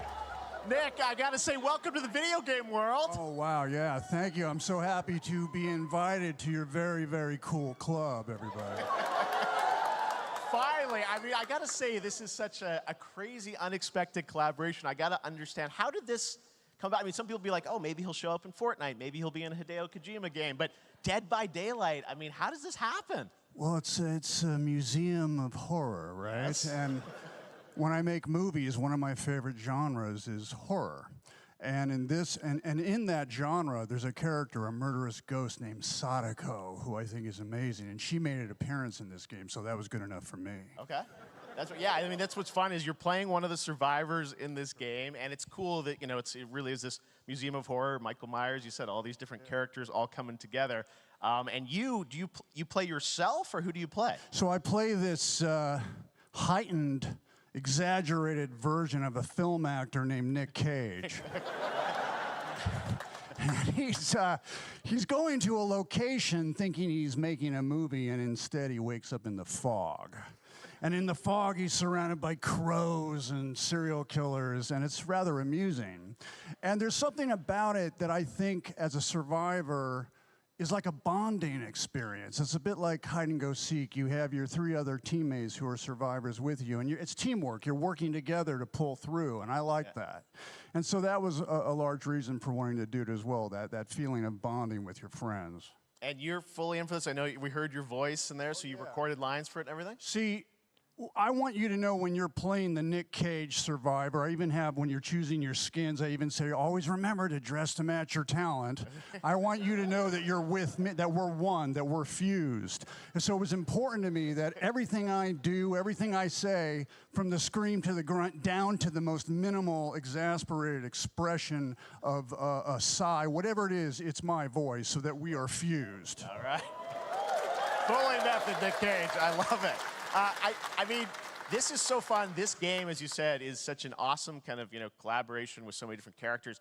For you, I mean, how did you find out about Dead by Daylight? Do you know much about the video game Somebody world? very important in my family is a Dead by Daylight enthusiast, and that really put the hook in, pun intended. See, Dead by Daylight to me was an opportunity to branch out. I've never been invited into this space before. Yeah. I'm always looking for new adventures. So this to me was like, wow, I can make a whole new audience, meet a whole new audience, and branch out and go on this Dead by Daylight adventure. I didn't say, it took me nothing but a split second to say yes. And speaking about split seconds, what I noticed, excuse me, sinuses, allergies. What I noticed was that every move you make when you're doing this, when you're in the gaming space, it's timed down to the split second. It's a very immersive experience when you're acting out in this space, because every move, every grunt, every sigh you make has to be timed perfectly with the gamer's moves. So that was something that I learned from this, and I'm always looking to learn something. Well, we love having you in the video game world. We want to see Nick Cage in more games. Thank you. Thanks, guys. Nick, thank you so much. Hopefully the first of many. Nicolas Cage, great to see you, man. Awesome. There you go. Lock it in. Now, for all of you who want to play Nick Cage in Dead by Daylight, the chapter officially comes out on July 25th on PC and console, but PC players can try it earlier by downloading the player test build on July 5th. And here's an exclusive first look at Nicolas Cage in Dead by Daylight.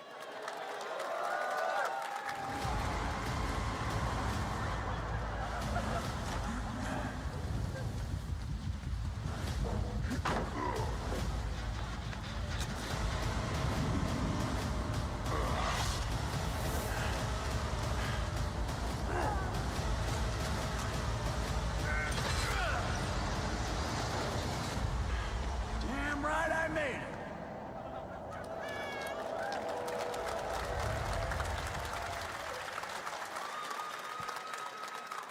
Anything goes here at Summer Game Fest. All right, thank you very much, Nick. Now, lately we've been seeing an incredible number of video game adaptations, but back in 2019, The Witcher on Netflix, inspired by the Witcher book series, showed the potential of well-done adaptations, and later this month, Season 3, Volume 1 arrives, and now it's time for the world premiere of the trailer, introduced by Henry Cavill and the cast. Hello, Witcher fans. We are all gathered here today to share something with you. Be sure to tune into The Witcher Season 3. Volume 1 Volume 1 debuts on June 29th, only on Netflix. Get ready to watch the world premiere of our brand new trailer for Season 3 of The Witcher. Thanks for tuning in to the Summer Games Fest and enjoy the trailer.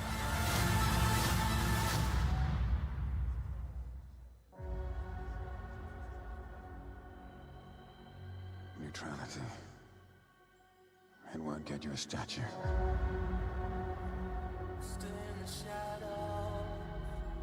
But it'll certainly help in keeping you alive.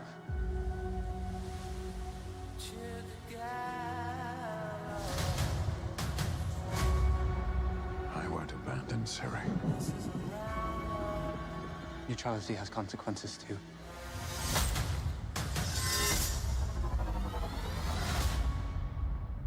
You're right. Right. Well, that's deeply worrying.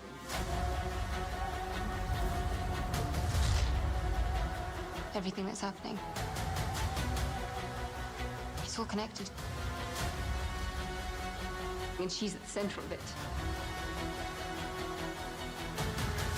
If war is coming, there is no hiding her from it. You sure about this? Are you?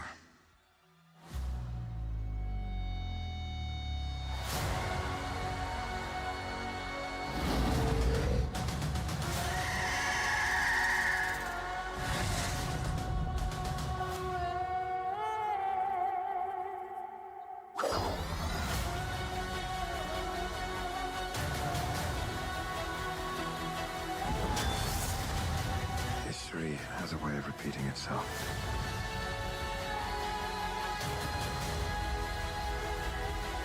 The dangers we've seen foretell an even more menacing future. first time, I understand real fear.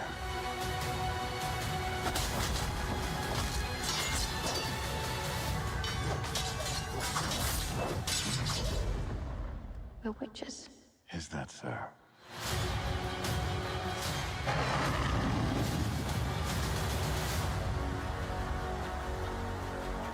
I'll never get over how cute they look for monsters. And they're like, no, please, don't hurt me. And then, wow! Fangs. Just like a boatload of fangs. All up in your business.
Operation Control clears you for engagement.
We have no choice. The root will destroy everything. And which we also have a speak to new and late, and maybe a few more surprises for you. As we go through today's reveals, use the hashtag #GamingOnTikTok on TikTok to react to the news. And we want to welcome everyone co-streaming the show live on TikTok, Twitch, YouTube, and other platforms. For those of you on Twitch, we also have a special Warframe Twitch drop, a free Steinax Warframe for watching more than 30 minutes of the show. Now, speaking of surprises, another legendary gaming hero is set to return later this year in a brand new game built from the ground up in a style that I think is going to get this fan base and longtime fans of video games very excited. Here's another Summer Game Fest global game announcement. New thrills with a classic feel.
team at Neo.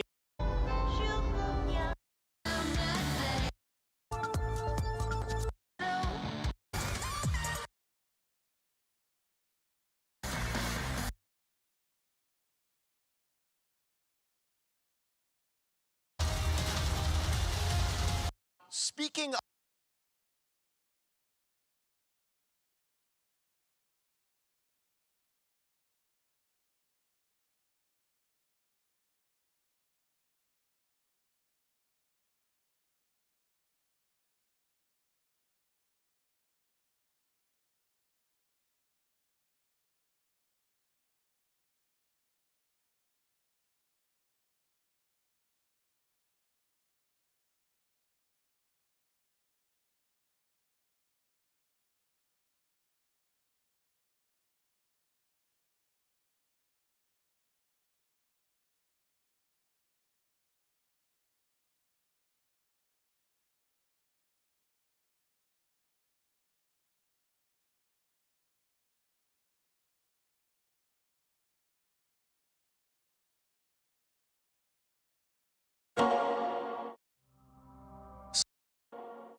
それで今回の指令はあなた好みの単純な力仕事です。ある人物を警護していただきます。頼みましたよ。コードネーム上流。大丈夫か？ええ、お待たせしてしまって。トラブル、車はまだか？到着まで3分。何があった？お前らも今回り右すりゃ無事に帰れる。さもなきゃこれから起きることは全部お前らの選んだ結果だ。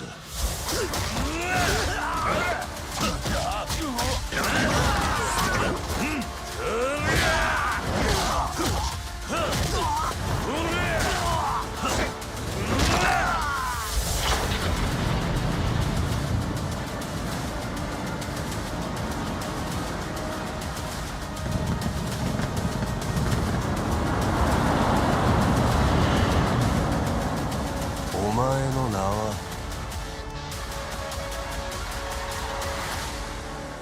俺に名はない。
Avatar.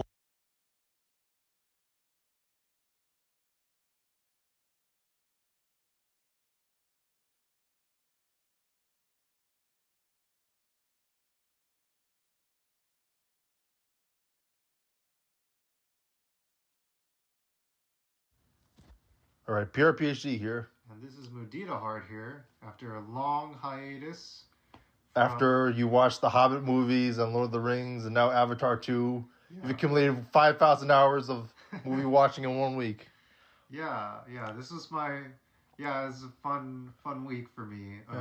It's been this, and this, as of recording this is the week between Christmas and New Year's. Yeah. And I took a lot of time off. Yeah. I've been sick most of the week too, so I've just had a lot of time to watch movies and relax and stuff. But it's been quite a fun time. I rewatched Lord of the Rings. I watched it before, and this is my first time watching the Hobbit trilogy as well. And maybe we'll talk about that sometime as well. But the main focus today is going to be Avatar 2. Which is 3 hours and 19 minutes. Is it really that long? Jesus. Unbelievable. Yeah. It's the sequel to the 2009 film Avatar, directed by James Cameron. Which is just called Avatar. And then this one is called Avatar 2 Way of Water? No, it's just Avatar The Way of Water. Avatar Way of Water, and it's a franchise now. They have a theme park attraction in Disney. And They have a few, yeah. And they have 2 attractions, I believe. There's And like different parks, and like it's really big in Shanghai because like at the peak of like Chinese economic growth, like or like the climax or whatever the sending thing, it was like Avatar was there. Right, and like back in 2009, this movie was like really well known for like being an IMAX and 3D at the time, which was like supposed to bring people back into theaters as like Netflix was kind of encroaching on things. Meanwhile, they have like no Star Wars because they don't know anything about Star Wars. There really wasn't any Star Wars back then. It was just. It's not in the theme parks there, yeah. It's just well, not in Shanghai at least, yeah. It was just the beginning of Iron Man at the time in 2009 as well. It was the second film, Marvel. I think. Okay, so it was. There Oh, wasn't. that was the first film, yeah. Sorry. Yeah, I was thinking of like the third Dark Knight movie, yeah. Okay, so there really wasn't a super big, crowded blockbuster space at the time, which is now completely dominated by Disney. Yeah. And now Avatar is also owned by Disney since they've acquired Fox. Yeah, and there's all this stuff about HBO Max and everyone else we don't really care about outside of like maybe Amazon Prime and Netflix. Right. So yeah, we're in a very different climate now in terms of the blockbuster scene. And it's 13 years later. This movie came out. 3 of the top grossing films are Wakanda Forever and Avatar 2. So Disney got 2 out of the 3. So yeah, the magic number 2 here. Yeah. Also, in an interesting kind of parallels here, like Black Panther 2 is also sort of like based around. As we haven't watched it, but based on the first one. Yeah, it's sort of based around like people of the people of Wakanda in Africa, and then like in Avatar, it's sort of like inspired. There's more technology in this one than the last one. Yeah, it's more about Afrofuturism and Afrofuturism, and Black Panther, whereas this is more based around like the meeting of like an alien species, a native alien species versus like advanced technology of humans. Yeah. And like both have colonial narratives going on in there. Yeah. But in like a sci-fi fantasy setting. Yeah. So the basic premise of this is that Jake Sully is back with his family this time. Yeah. And they have to escape a new threat. Yeah. Which is similar to an old threat, and it's a little bit too similar, and they sort of don't make the most of it, and they sort of ruin it. Yeah, and then as a result, they need to join a water tribe, hence the Way of Water, and then you see a bunch of water effects, and you're here to like see all the stuff floating in the water and stuff like that. And we'll get into like the pros and cons of that too. Yeah, so there'll be a lot of stuff to get into with that. And then another thing going into this is that this is setting up a franchise now. Yeah. Before, Avatar was just one movie, and people were like, okay, we're done with it, it's fine. But now it's like theme parks, now it's like merchandise, now we gotta make a franchise. We gotta make 5 movies. It's got a cinematic universe. Disney doesn't have enough franchises. They don't have enough Marvel, Star Wars. They gotta have Avatar now. So Yeah, might as well make another franchise. Well, I complain a lot about Marvel Cinematic Universe, but like the beginning of them setting up the franchise was alright. Yeah. This one, eh. Yeah, we'll get into that though. Yeah. Yeah. But yeah, that's all the things there. Yeah. I don't know. What's the general thoughts and impressions of this to start with? I guess. So I'll say this. I think we'll start with the non-spoiler review first, and then we'll do a full spoiler review after this. First hour felt very good, and the second 2 hours, like nothing makes any sense. But it looks very pretty, and how they made the filmmaking is excellent. But the story is run by like 5 different people, so like there's issues. Yeah, it's a 3-hour. They're trying to make this 3-hour epic movie. Yeah. They have 5 different writers. Yeah. They were writing it over a series of like 4 years while simultaneously filming things from this movie and the next 2 movies after this. Yeah. And it's kind of messy as a result. Yeah. And also they're trying to coordinate all these special effects and Which are really expensive. Really expensive. They had a 900 million gallon tank of water to do underwater motion capture. This isn't like staged. So they actually got underwater motion capture technology working. And on top of all, they didn't stage the underwater. It's actually like people who were underwater doing like motion capture and stuff. And they figured out the technology for it. So really big budget, $450 million budget for this film. And this is only one film on the franchise. And like you have to keep in mind, like all this AMC stuff is going on, like the streaming apps, and like the revenue's just not as huge as it used to be. Yeah. Which is going to be a problem. I bet the budget. Well, I think the thing is the budget he spent on was like early on. Like if he had spent this budget right now, like it'd be a lot cheaper, since like the technology's caught up and like they've figured out cheaper ways of making the film. Right. Yeah. Right, but yeah, I guess they just got money to burn to like just throw it. Like if you can make us $1 billion, we'll throw more money at it. Yeah, there you go. Like if we already have enough money in our coffers, if you can make more money, even if it costs more, we'll give you more money. Yeah. Just seems like the time is right for that. Yeah. It's like just more, whatever you can do to print money. And like it's Disney, it's Star Wars, it's Marvel, it's Pixar, it's Avatar, Alien, whatever. They're gonna do Tron. There's gonna Tron be again? There's gonna be a Tron 3 coming out at some point. Oh, really? That's nice. Yeah, I'm Still no not, Black Hole 2 I'm yet. honestly not that excited about it. Oh, But really? Even though I like Tron Legacy a lot, but I mean, I had this whole podcast on Tron Legacy, not about Tron Legacy, but like Top Gun Maverick. So there could be something there. okay.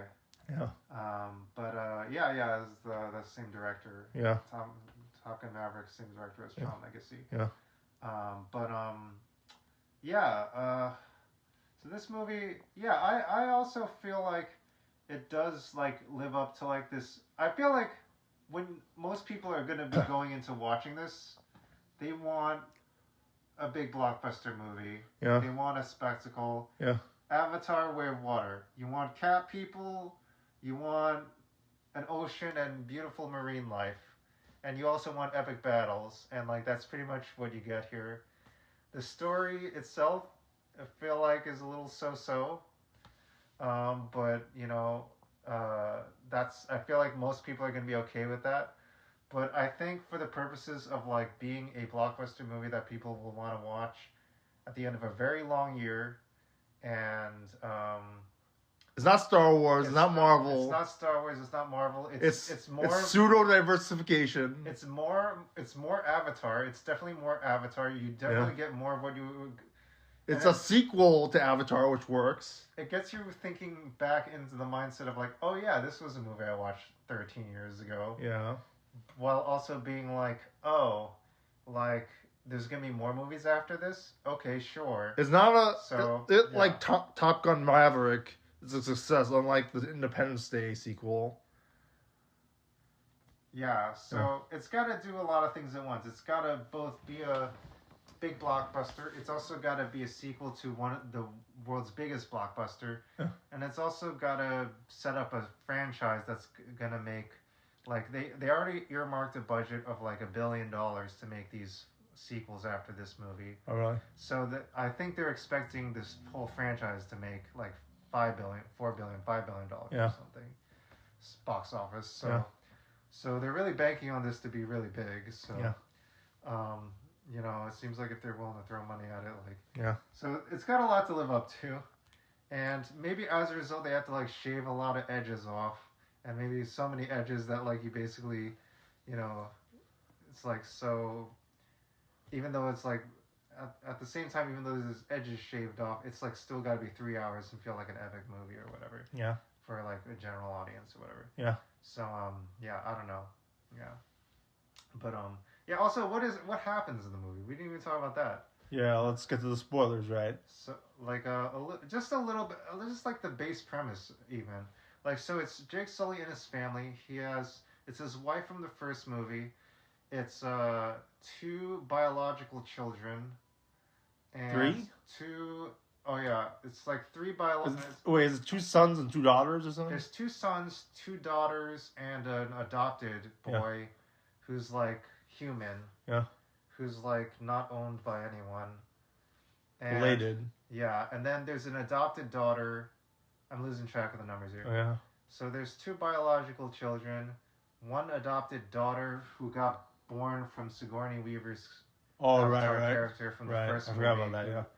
Who passed away. Yeah, right. I don't even remember that happening until they reminded us in this movie. Yeah, that's a bit of a problem. It's if you didn't watch the first movie, you're gonna be very lost in this movie. And then there's also the feral child who's like joined the Avatar. He's not really feral. He's actually he like, talks he like talks normally. Or at least I think they do because it's hard to say. They act like he's. It's feral. hard to say because like he just they speak English, but like that's just to like make it easier, opposed to like them speaking Na'vi the whole film. Yeah, but they also speak Na'vi the whole time. And, I don't know if it like if it's like they have subtitles. And I don't stuff. know if it's like they translate the Na'vi into English or. I think they go, or it could be that they go back and forth. Also. I thought it was just like a Star Trek moment where they just made it easier by making it in English, or whatever. Yeah. Okay. But I don't know. Yeah. And yeah, and then there's the 2 sons. One is the older son who's like the warrior, and then the younger son who's always trying to prove himself. Yeah. And going off on adventures and stuff. Which is fun. And getting in trouble. Yeah. And it creates this dynamic where there's like this kind of military dad. Yeah. And the kids are always getting into trouble. Yeah. And then there's also the younger daughter who's like tagging along, but like really young. Yeah. And more helpless in this movie where there's a lot of conflict and stuff. And then what kind of drives this conflict for most of the movie is the fact that the colonel from the first movie who died, where you're like, okay, I guess we won't see him again. Let's see who else we got. We do see a general briefly in this movie, but they bring the colonel back for this movie in this weird thing where like, okay, we're going to combine your memories with this avatar body. I mean, that has so many implications that they just throw in here that you can do that. But I guess you can do that. Why not? I don't know. I mean, it's like weird. they do this in Tokusatsu. They do this in anime. Like, I guess why not? The sequel villain. The sequel to the villain is the clone of the villain or something like that. Yeah, they bring back a clone. Or a mech or a AI or whatever, which he sort of is. Yeah. Right. So like he's cloned. They cloned his memories from his dead body into an avatar body, and he's full avatar. It's not even like a remotely controlled. The thing is, like, his character's so terrible. Full Na'vi. That, like, he doesn't give a shit that he's a clone. Yeah. Of all the people they clone the memories of, they chose a real hard ass to like. Who doesn't give a shit that he's a clone? Yeah, or that he's Na'vi even for that matter. There you go. Yeah. It's like, wow, I can shoot stuff better. I can fight stuff better this way. And then like vaguely like they throw in that the whole point of this is to like get the planet settleable for humanity or something. But that's like in such a brief line that like that you just kind if of you miss the line, like it screws up the whole movie, and like it doesn't even need that. Yeah.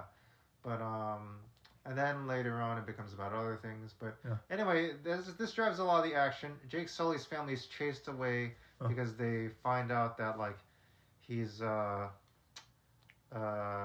be causing problems for the forest Na'vi people, so he goes to join a remote village of ocean Na'vi people. Yeah. And the way of water. And then he learns the way of water, learns to be with them, learns to blend in, but then eventually, of course, conflict finds them inevitably. Yeah. And then there's adventures in the water. Yeah. There's like beautiful whales. There's sea life. There's sea anemones. There's fish. There's all kinds of stuff. I don't know. It's the Abyss. It's Titanic. It's under the sea. Under the sea. Darling, it's better. What else? It's like I kind of got the vibe that it was the music from the. Some of it I felt like was Disney. Yeah. Sometimes it made me think of like the episode of Simpsons where under the sea. Homer's in the 3D world, and like they're playing the MIDI music or whatever. Yeah. Like it's like a Windows screensaver from 1995 or whatever. Yeah. But of course it was in beautiful 3D, and yeah, no criticisms on the 3D effects and visual effects of this movie. And it's really good film quality. Probably part of it was because the movie the cinema they gave us a better film quality grain or whatever. Yeah, I like. Part of it was just they might have just filmed it better. I don't know. Yeah, I feel like I wouldn't normally go out to see a 3D movie. Yeah. Like, and we saw some previews of 3D movies too, which I'm like, oh, these are all in 3D. That's cool. Yeah. But it seems like 3D's coming back. I'm like, okay, sure, I'll come back. I mean, for 3D for some of these. That's the only people going to the theater now. Yeah. I guess so. It's like 2009 all over again. The price of the movie is very low compared to food. Yeah. And like the food inside the theater is like $5. Yeah, it was like $16 for a ticket, and I'm like, wow, with inflation, that's $5. Yeah. That's like, you could. Yeah, like some places they charge you $150 a ticket for seeing a live show. Yeah. Or like they charge you like $10 for a hot dog or whatever. No, it's like $40 or whatever it is. So like $16 for a 3D movie ticket. Yeah. And you can and like the movie's longer than most concerts. You know, I'll actually recycle the glasses this time. Yeah, there you go. Like why not? Yeah, I'll help the environment. Yeah. Instead of like, oh man, this ticket costs so much. I'm gonna sneak this away. Yeah. But so it seemed like a good value, and like you're getting your money's worth. Yeah. And just by the visual effects alone, and like also they have a lot of really good practical effects too. Yeah. Like there's a sequence where they sink a whole ship and stuff. Yeah. That was a whole amazing set piece there. Yeah. They were just recreating Titanic a little bit with that. But it was, I don't know, it worked in Titanic, so why not do it again? There's something about the casting that's very interesting about that. Yeah. Oh yeah. Is it? We'll talk about it later. Yeah. We'll talk about it later. Okay. I still don't know who she is. I think she's the Water Tribe person. I think. Wow. That's, okay. I'll ask later. Yeah. Yeah. Anyway. Yeah. So. I don't know where else we got to go from here in terms of this non-spoiler part. Yeah, we can take a break now. Overall, like, visual effects are great. Yeah. Well worth the 3D. Yeah. The story is the problem. The problem, and maybe then we'll get into that in this spoiler review. Yeah. But I know maybe the most interesting part of the story is how evil the villain is, because like he just keeps upping the stakes every time, and he just seems so ruthless and everything. I don't know about that. And if he weren't doing that, then they'd have later on, like that becomes very stupid because of what they do with that. Yeah, but if they didn't have that at all, they'd literally have nothing. And like in the they first, could have used a different character or something. Yeah. I also feel like I also don't know who really wanted him to come back. Yeah, I also feel like with the first movie, the main character wasn't that interesting, so I'm kind of glad they had the other family members take up more of the screen time. Yeah. Because like Jake Sully, I'm like I barely remembered his name. I don't remember. I don't remember his name. I don't remember any of the names of the characters in the movie. Like some of the movies, people from the first movie are gone because like they're where they transport them to the Water Tribe. Yeah. Right, and like I feel like I think they like just discarded a lot of stuff in the first movie because they're like most people aren't gonna care about most of this stuff anyway. Well, they're like we don't have enough time to put in the screen time. Yeah. Yeah. It's not important. Yeah. We'll just move on. We need to focus on the cool stuff. Yeah. Let's just move on. Yeah. And like we'll find some place to stick them in later. So. Yeah. And so all right. Anyway, that's our main takeaway. Great visuals, good story. No, we'll work on the story, but we'll work on talking about the story. Yeah. But you get your money's worth with the visual effects and the underwater motion capture. capture and everything. Yeah, that was really cool. Yeah. Yeah. All the effects and the set design and the. Yeah, if you look at the behind the scenes of how they did all this stuff, that's like really it's a one of a kind amazing movie so far. Yeah. Yeah, absolutely. That's like Hollywood magic right there. Yeah. And you really don't even have any idea of what it takes to make all this stuff Yeah. until you actually look into it. So Yeah. it's really impressive what they do. Yeah. But it can be very easy to forget about thinking about all that when like the story is just kind of like, Yeah. yeah, and you're like, oh, that wasn't that good. But then you That was- actually learn. oh, about it's just how they did it. Titanic. They're just copying Titanic. They have no new ideas. Yeah, but when you actually look into how they made it and like all the amazing stuff they did, like you're Yeah. like impressed by it. So, Yeah. yeah. All right. So yeah, let's take a quick break. Yeah, I'm thinking so. Yeah. And then let's get to the spoiler review. Oh shoot. All right. Okay. Paused. No. Okay. All right. Mudita Hart signing off. Pure PhD signing off. Yeah. All right. Take it easy. Easy. All right, we're back. Pure PhD here. And this is Mudita Hart here. And we're continuing the Avatar Way of Water podcast review. Yeah. But this time with spoilers. Yep. Like we normally do. Yep. And yeah, the story we had in our if you listen to our non-spoiler review, we did like the story. We mentioned some complaints about the story. Yeah, if you might. We inferred it. Yeah. I mean, I thought like if you're just, going out once in a while, seeing a movie, once, twice a year, relaxing, we watch your summer blockbuster, maybe watch Black Panther. And you don't watch. It was a kumbaya time. There was like $5 hot dogs. I had a good time. Yeah. I wasn't really in a negative mood, but I can't go in the review going the story was fine because it wasn't.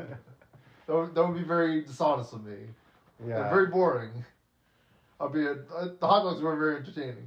Yeah, I think you were like watching another movie while we were watching the movie, right? Yeah, like after the first hour, I was watching a bunch of Pluto TV. Oh my gosh! And I had a bunch of notes on it, like while I was Twitch streaming, I think. Yeah. Yeah. Interesting. Yeah. Yeah. What'd you think? So the first hour was very interesting. There was a voiceover, but it worked you should not have voiceovers for your films, but the voiceover part of Avatar: The Way of Water was pretty good to me. So this was. I felt like it was like a Terrence Malick film with voiceover, and that was very interesting to me. And you had the whole concept of the bad guy's back, except he's a clone AI thing. And that seemed like some interesting sci-fi twist to the sequel. For the sequel of the first movie. Yeah, it felt like it and was. They mentioned the whole idea about, Earth is getting destroyed. They didn't move on was interesting, but they never did anything with it. Yeah, it felt like the first part of the movie was okay, they're going in a lot of interesting directions, and it was setting up the whole rest of the movie. Yeah. And it felt like there was so much potential, and how it was being presented was really engaging. Yeah.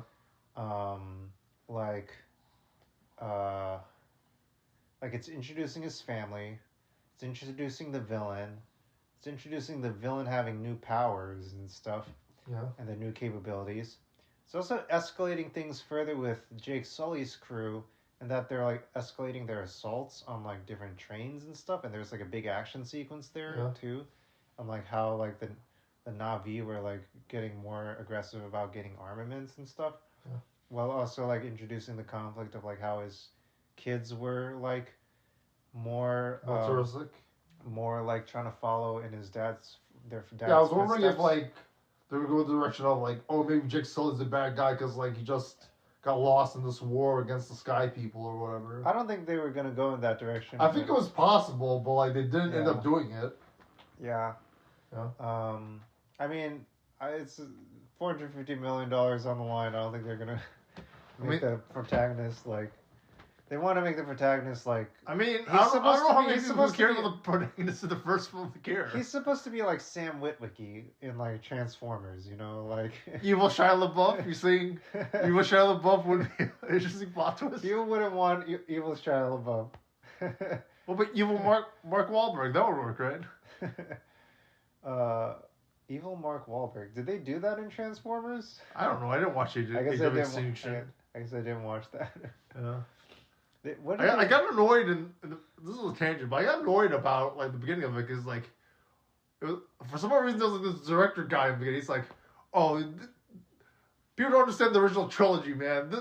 The fourth film is even better or worse. I forget what it was, but it was like some really dumb thing that was that seemed like a commentary on like online critics that seemed very obnoxious to me." Interesting. Yeah. And then it turned me off to the rest of the film. Yeah, did they even test this game before they... Did they even test this movie before they released it? That's a really obscure internet reference there. Yeah. I mean... Yeah. It did seem like they were trying to, like, show... They were trying to, like, have you at the beginning with, like...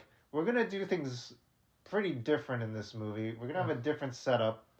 And we're gonna move you along to this next part of the movie. But then it kind of drags on in the middle. In the middle, it doesn't go anywhere. It's just a bunch of sea life ASMR.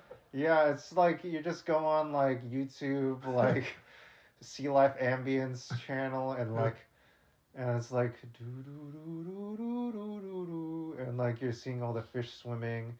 Oh. Keep going.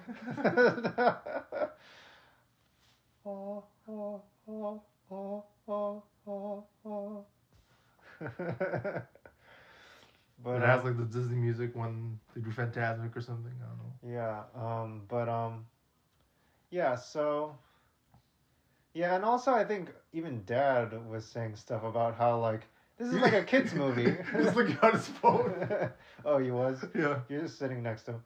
Yeah, we watched this movie with our dad because we felt like this is something we could watch. He loved the first film. He seemed like he was like all into like, oh, they made a second one? Let's watch this. He was like, he's not a film buff remotely. Yeah, so he was like into the idea of like watching a second movie in this series. Yeah. But then even after I felt like he felt a little bit like Asian pride, like obligated to watch the film too. Yeah, but then after he came out of the movie, he was like, that movie wasn't so good. But anyway, like, I don't think he was satisfied with the length of the film and everywhere. Yeah, when he mentioned the the whole middle, they could have cut down a bit. He mentioned the middle. I don't normally complain about length of films, but I don't think that added anything to the film. He mentioned that the middle part of the movie was like, this is like a kids movie. Like, it's all about these 5 kids and like, oh, they're picking on me because the bullies. Yeah, like Jake Sully's not even. Why is Jake Sully even in this part of the film? I think it was like the plot of Free Willy or something. And like, except that, and the wife has nothing to do either. Right, and yeah. Maybe they couldn't get her because like she was filming Guardians of the Galaxy 3 or something. Yeah, Zoe Saldana was barely in this. I feel like. And like Sam Worthington, they had no excuse for because like he hasn't been in a film since Terminator Salvation. Yeah, I don't know. Yeah. Okay, I did read a little bit about like where they want to take the franchise. Yeah. I don't know if I should mention that. Maybe at the end. Yeah. Yeah, maybe that's for a different conversation. Yeah. But yeah, maybe that would even be a spoiler. Yeah. To like even outside the scope of even watching this movie. So, but anyway, and like yeah, that's how deep spoilers can get online now. Is like you can spoil movies that aren't even out yet. And I don't even want to hear about it. It's like the thing that guy from the Chinese guy from the Daily Show was like, I don't want to decide things. I want it here right now. I don't want to wait one day. I don't want to wait 1 hour. I want you to decide what I want. Give me AI or whatever. Yeah. I don't want to think about it. Just give me what I want. Yeah, so I feel like he seems like a pretty toxic fellow. I feel like some of the aspects isn't like films. Like people don't want the same thing over again. They don't want something different, but they want something that you thought of before that they haven't thought of somehow. But they don't know what it is, so they're just going to complain. Yeah, and yeah, that's really, I mean, that's like really pulling magic out of a hat, right? Yeah. Like it's like, you know, and when people can do that, they really were trying to do a lot of that at the same time with this movie. Yeah. And I think a lot of it is because they had to live in the legacy of the first movie is why they had to. To be fair, I can't write a sequel to Avatar, so they did a better job than I would, and I don't consider myself a bad writer.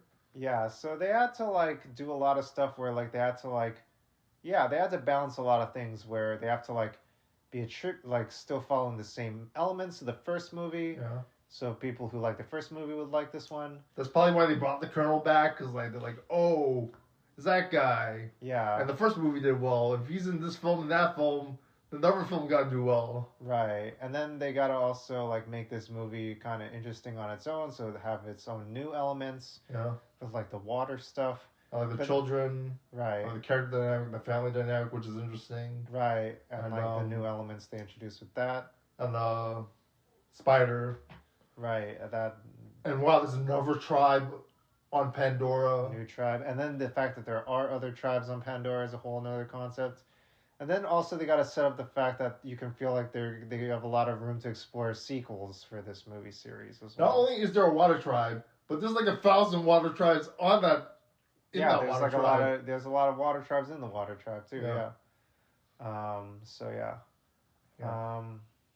Also, Jermaine Clement is in this as a marine biologist who drinks a lot. Oh, yeah. Because, he's part of the military industrial complex. He doesn't like it. He's like, I came to help marine life, and he's being... Unfortunately, I'm part of the military now, and I hate it. Yeah. That's pretty interesting. Yeah, I don't even know how he would even get off the planet or do something else, really. He's kind of stuck there, right? Also, like, this Jermaine Clement, when they filmed him, like, 10 years ago or something, it's not even like he just filmed it. He looks really different, right? Yeah. I don't know, because, like, I don't know what he looks like, but, like, 10 years... The Jermaine Clement in this film is probably different from the Jermaine Clement now. That's funny. They also said, like, this is a random thing. I don't think this is a spoiler. There's a general character in this, and, like, they interviewed her at some point, and she said, like, oh, I thought this movie came out already, but it bombed. Yeah. But apparently that's because she filmed her stuff 4 years ago. Okay. So that's why she felt like she didn't hear about it. I haven't heard about it. It came out. It's like the third highest grossing film of the year. Yeah. It's just how it's very peaceful now online, at least. I guess. So yeah. Well. Yeah. It's. I feel like not a lot of my circles have been. I feel like most of my circles. It's not a very memey film. It's not a very memey film. It's not a lot of cosplay you can do with the film. It's more like... That's great, right? Like, you can't really... There's no Navi cosplay yet. I feel like it doesn't I guess really Spider you can cosplay as. I don't know. There's like, I feel like Lord of the Rings... I was watching a lot of Lord of the Rings is hard to cosplay, too, because like, how do you know it's Lord of the Rings is not another fantasy thing? Right. Yeah. Yeah. But, yeah. I don't know. There's actually like a Super Sentai character that looks like Spider. Oh, really? Yeah. So, like, I don't know if you saw both of them and you'd be able to tell, like, which one was which if they were cosplaying as them. Right. Yeah. Also, speaking of, like, weird characters that, like, would be hard to identify, Sigourney Weaver's in this movie. Yeah. As Sigourney Weaver's character in the first movie and, like, flashbacks and stuff. And, like, but apparently she's also... codex or whatever, yeah. In, like, a codex or whatever. Yeah. But apparently she also motion captures her... This is spoiled to me, like, online before I even watched the film also. Oh, you learned that beforehand? I didn't... Well, the thing is... Even when I didn't watch the film, so I didn't know who... They showed a picture of a Navi, and I didn't know who that was. And then when you watched it, you were I still didn't know which character she was. So apparently she plays the daughter, her own daughter... Yeah. Through motion capture, through the power of motion capture. Oh, that's who she played. I don't think you explained that to me. That makes sense. Yeah. So like the character that's like. It's only for motion capture, not the voice. I don't know how they did the voice exactly. Yeah, it's very weird. Yeah. I guess she's still fit and everything. She's still like a young motion cap stuff. Yeah. Young face or whatever. Yeah. Well, she did all the stunts for Aliens and Alien and all that stuff. Yeah. Also, in terms of stunts for this, Kate Winslet set a film record for longest breath held under for a freediving stunt, which was over 7 minutes. Even though she was in the movie for less than 7 minutes or whatever, it felt like might as well have been less than 7 minutes. So they made her breathe on the water, but they didn't use all of it or something. Yeah, I think so, yeah. Okay. Yeah, well, freediving underwater means you hold your breath underwater, I guess. That's probably what they did in Titanic also. Yeah, I guess she has experience with that. Yeah. So if there's ever if there's a time where she's on the cruise ship and it crashes, she's like, don't worry, guys, I got this. I know what to do. I know what to do. Follow me. How many times is she gonna be? She's got another one going. She's a cruise ship crash prepper. Yeah, this is all thanks to James Cameron. Yeah. Yeah. Yeah, I mean, yeah, so the second act, yeah, we were talking about the second act of the film. Yeah. Yeah, our dad was like, yeah, that was like a kid's movie. They just got into like a Free Willy kind of plot where it's all about bullying and stuff. It's weird too, because like that bully kid is such an asshole. And he doesn't come up later on. He doesn't come up later on. It has nothing to do with anything, really. The only thing it progresses towards is it just wastes some time, really. It progresses. And it brings you to the whale. It brings you to the whale, who becomes a plot point. It becomes the most sympathetic character in the movie. Your favorite character was the whale in the movie. Because they didn't ruin it with any stupid plot points. Yeah. Like he's mistreated by the water tribe, and like he's the savior in the end. Yeah. Also, there's no unobtainium in this movie. I forgot about it until you mentioned it. Yeah. Yeah. In the first movie, it was all about the unobtainium. Yeah. This movie, they're like, oh, we don't care about unobtainium anymore. We just want the planet. But then they're like, no, wait a second. We want this stuff from the whales. It's worth more than $80 million a vial. And then they also don't care about it later on. They're just like, we need Jake Sully now. They're just the whole. Okay. What's your priority here, guys? Do you have any idea how much Don't drop it. Don't drop it. But you dropped it in the movie. You have no idea how much this costs. This is worth more than all. What kind of like comedy are they running, right? Like all they do is build machinery stuff. This also like it's from the brain fluid of the whales, but apparently it's for eternal life. Somehow, I don't think the whales live forever. Why is it for eternal life for humans? Exactly. Maybe the whale lives a while. I don't know. Yeah, that was been around for a while. Right. The secret to slowing down aging, or something. Yeah. But then even then, they don't use it. Nobody slows down their aging in this movie. Yeah. And also, whatever happened to the unobtainium? They just forgot about that. Like they come back to the planet and they're like, we don't care about that anymore. It's not a big deal. Jake Sully is some bullshit. Yeah, the whole Jake Sully plot is a bunch of bullshit. I guess they don't explain it well. Don't give your explanation. It's vaguely about like the Colonel wanting revenge for getting killed by Jake Sully. But why does everyone else care? Like you don't have to go with the Colonel. They go along with him, I guess. They're his crew. Yeah. Like they revived his crew to work with him again. I don't know. I can't remember what they look like in the first film. Yeah, it's kind of hard to recognize them in this film too because they're all Na'vi people. And it's the same in the budget. They don't show them as much as they show the Colonel. I only recognize two of the Colonel's people. One is the one with like the aviator sunglasses, and then the other one's the woman. And then that's all I can recognize. There's like five of them, that's it. The woman in combat fatigues, and that's the only two I recognize. I don't even really recognize them. It's just they stand out in this film because they look a little different. Yeah, so anyway, the middle part is like some filler, and then the final act has like two final acts. The final act is like a big action sequence where they face off between the Na'vi and the... We're back on the ship again? And the ship, and then... But then after the... So anyway, the Na'vi... The ocean Na'vi people fight off the Weyland Yutani people. I don't even know what they're called, really. Like, the Earthlings. The human Sky people. But they're not even... They're sky people, but they're also Na'vi too, right? Like they're... And they're not even avatars. I don't get why the birds or whatever... Like the bird things, like even listen to the Na'vi who are AI or whatever, or clones or whatever. They still use the hair loop stuff or whatever. It's pretty messed up. Yeah. Yeah, they have a scene where he like tames one or whatever. Yeah. Oh yeah, they have that whole thing where supposedly he's bonding with his son, and like that's like a bunch of like God of War like sequel bullshit to me, or like remake bullshit to me. Yeah. In terms of like how a son and a father bond. Yeah, very, very dude bro approach to it. I remember that's what he did, but like I think it just came out of nowhere in the end. And we'll get into that in a little bit. Yeah, but yeah, there's a huge battle sequence. It's amazing. Yeah. It's worth the price of admission. 3D action. Everybody's using all their powers and stuff. Yeah, there was that cool thing where like the gun reloads itself on the ship, which is the harpoon gun there's itself crab mechanically. Right. Yeah. There's like crab robots grabbing things.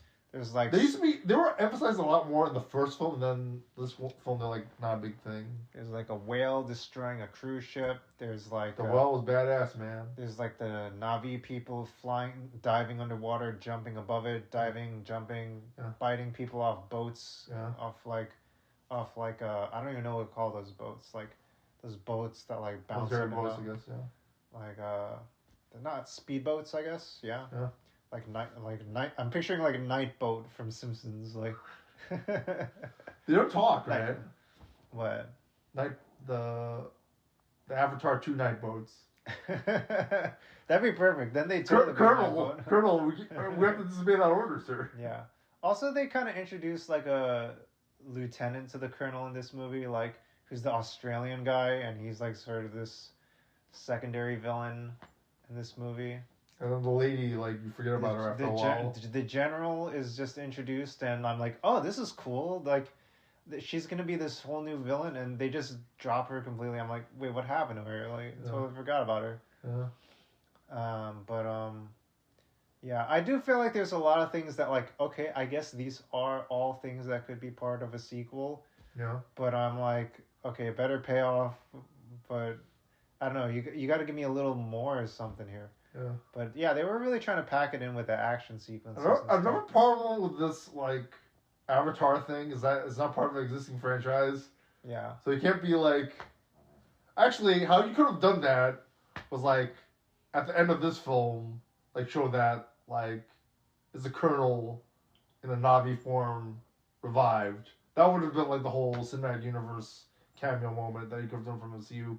But like there's just not enough characters that you can like reintroduce at the end of a film that would spawn a franchise with. Right. Because there's no existing stuff. There probably is, but like I don't know how much of it's well known. Like with like Nick Fury at the end of like the first couple films or whatever. Right. I also feel like they don't really create a lot of memorable characters. Like the characters they were all the bad guys look the same to me, and like they're not like, oh, this guy's back. He was really cool. Like, there's not like a Captain Phasma or anything. You see, Captain Phasma is alright, right? People complain with Captain Phasma, but like, she's like the female leader of the stormtroopers or whatever they're called in the sequels. Even though like they don't do much with her, I'm like, I wish they did more because she's an interesting looking character, right? Yeah. That seems cool. She stands out. Like, I don't think anyone in this crew really stood out. They're all just kind of gun-toting, like, you know, that kind of thing. Yeah. But, yeah, and they all kind of... Even some of the Na'vi, like, don't stand out. That's also kind of true. Like, the last or second to last sequence, like, you don't even see them. They could have been, like, trying to help them survive the ship or something, and then, like, they totally ignore them. I like the chieftain and the wife in the ocean tribe, though. Those seem like interesting characters. Yeah. Those seem like fine. And then, like, when they're, like, stuck on that ship when it's sinking, like, they're like, you're on your own. Yeah.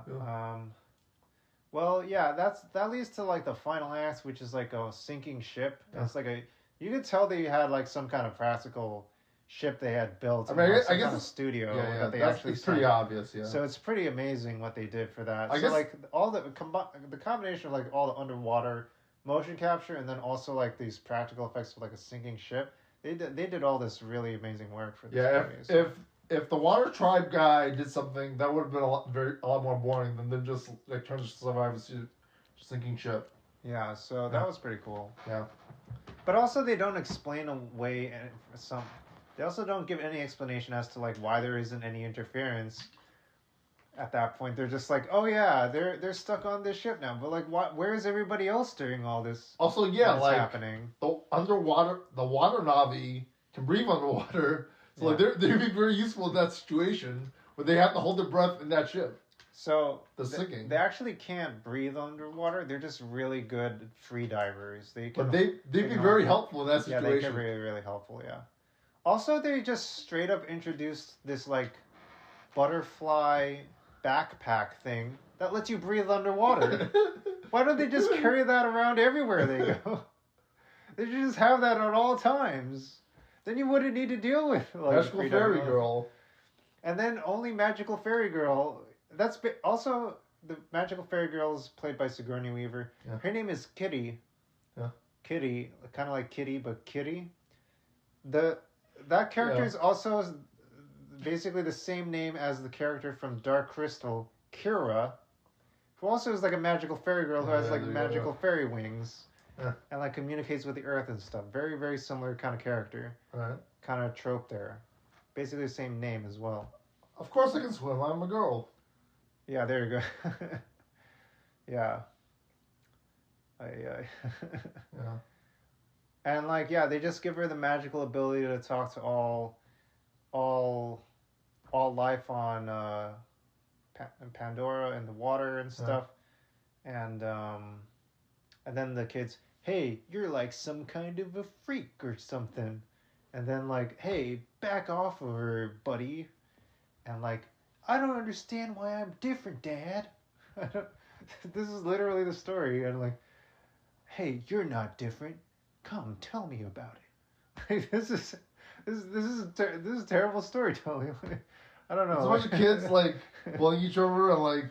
She has magical powers, and you guys are not freaking out about this. This is amazing. Like, I don't know. You guys have nothing better to do, and like, there's nothing. These kids are all bullying. These kids are all bullying each other, and like. And you kids can't do anything less And cliche. you guys are parenting, and like. What exactly is Jake Sully doing to all that? Like, the kids all like fighting each other. He's not watching his kids. Hey, you gotta let kids fight their own battles, man. Hey, well, that was a cool moment where he's like, "Okay, next time you gotta punch him in the face." Yeah, but And then like later the kid's like, "Oh yeah, I'm the one who went to see the well. I had nothing to do with the chieftain's son." And they're like, "That doesn't go anywhere because like they don't bring up the chieftain's son anymore." Yeah. And he doesn't even show up in the last battle or anything. Yeah, I don't really remember him showing up in the last battle, and yeah. Anyway, and then there's a big showdown with the Colonel. Yeah. Which I think is like pretty cool how they escalated and stuff. Yeah. But I feel like there's very little emotional payoff for it because I don't feel that invested in the Colonel and stuff. I felt because like there's a standoff with like, oh, I'm gonna get Spider. You better watch out. No, okay, let me set this up. Anyway, Let me set this up. So like, the Colonel gets one of the children. Like, his friends to kill him, and was like, "Come on, Sully, give yourself up to him." And Spider's like, "No, don't do it," because like he's the romantic interest for that lady. And then, in a really dumb moment, because of all the stuff we said about like, wait, Spider's the romantic interest for Kira? I think so, yeah. Really? Yeah. I don't remember that. Okay. Yeah. Huh. Anyway. I thought it was at least because he kept grabbing the tail or whatever. Alright, I don't remember. Okay, Anyway. So like, what was I saying?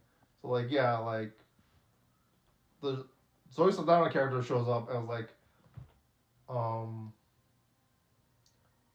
well, you have our offspring, we're gonna get your offspring.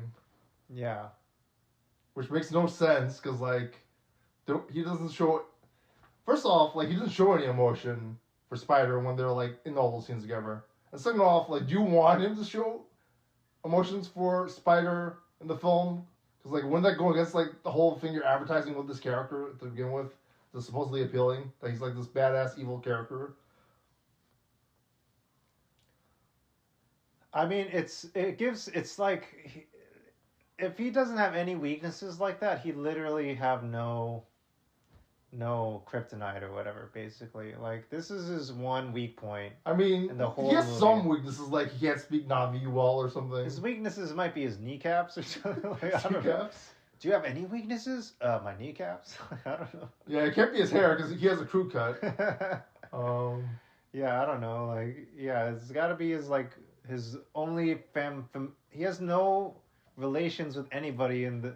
He's like the Joker. He has no family in the Dark Knight. He has no family. No one knows him. He has no origin. He has for some reason, he has no origin. He has no origin. He has no labeled weapons. He has custom tailored clothing. Right. No weapons, just knives and cards or whatever. Yeah, so I'll have to build up. I don't even know why they had to keep him alive in this film. Like, yeah, you so that was you just established that he has they can clone AI him. Yeah. So like, why do you have to keep him alive in this film? Just build another one for the next one. He also says like, I will come after your family and kill them if you don't face off with me right now, Jake Sully. I will kill your family. And then Spider's like, man, I can't kill him. That wouldn't be right. No, you can't kill him because like you're an idiot. That's why. I don't know. I felt. I don't know. I guess I get it though. Like he spared. So he yeah, spared I his do. life. He spared his life. There's that thing, and what they tried to do but failed was like they want to do a parallel where Jake Sully has a family, and the Colonel has a family. Yeah. But like Yeah, it fails exactly. horribly because like there's no emotional attachment that I Yeah. can see at least between the Colonel and Spider. I wish they could have like escalated the stakes of that a little more, like or like just made you feel more invested or made that a little more believable. Yeah. If it was believable, that would have been very good. I think a little bit of it happens in the scene where like Spider's showing them the way of the Na'vi when he's like getting his first bird creature and stuff, and they're like bonding over that and everything. But that's Later on, like he's like burning the towns of like the water clans and stuff, and like Yeah. this is like nothing. All that's down the window after those scenes. yeah. Yeah. Yeah, I don't know. Yeah.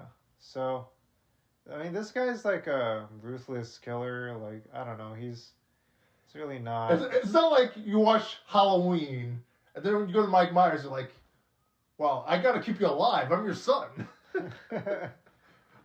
Yeah. Like I gotta save him from that burning building. Like this is for the betterment of the mankind. Mikey Myers? I'm the son, Mikey Myers. Spider Myers? Mr. Myers, I'm your son. Larry Burns. Larry Burns. All right. I was born in this highway off the middle of the road. I had this relic. I had this antique shop, and now I'm here in your mansion. Yeah, Larry Burns. That was a good episode of Simpsons. I'm glad we watched That was better than this movie. Well, storyline wise, Yeah. not in terms of production. Yeah. It's like that the visual storytelling and like the whole thing with the water tank is better than the animation that Simpsons had at the time. Yeah, I agree. I would pay $16 to watch Avatar's production values. Yeah. But I would be more entertained by watching an episode of Simpsons. Especially with Larry Burns. Yeah. Yeah. But yeah, I would like definitely like go back to be like, oh, I just want to see this clip of like this scene where they're swimming in the water again, or like seeing what the action sequence was like, or seeing the sinking ship again, just on like YouTube or whatever, just to be reminded of what the theatrical experience was like. And like the 3D was pretty good in this. I feel like usually like in the past I'm not always that into 3D, but like this time it felt like, oh, this 3D is like actually working pretty nicely. And I think something you mentioned that was pretty good is like they could have fixed stuff. Like it's not like some stuff they can't fix because like Spider grew like 10 years from whenever he first was in the film, but like there was some plot stuff they could have fixed up, and they had plenty of time to do it. And like they didn't have to release it right away. They already rated like 13 years for a sequel. But like if they had just fixed that stuff, it'd be a perfectly fine movie. Yeah.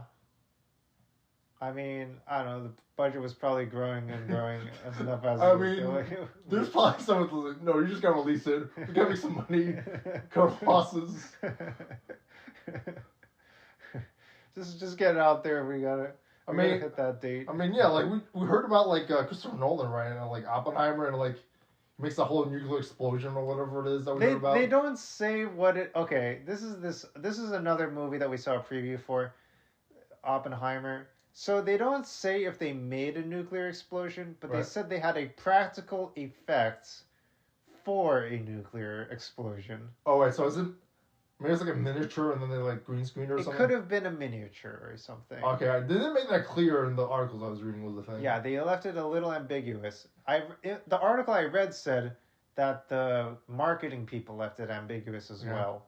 Like, they're like, what they mean by this, we're unsure, but this is what they told us. That was a really bad move by the marketing people. But in any case, I think that's deliberate, though. They want it to sound like like to make people freak out a little bit, like for the sake of like one of the worst movies ever Yeah. made was made out of nuclear.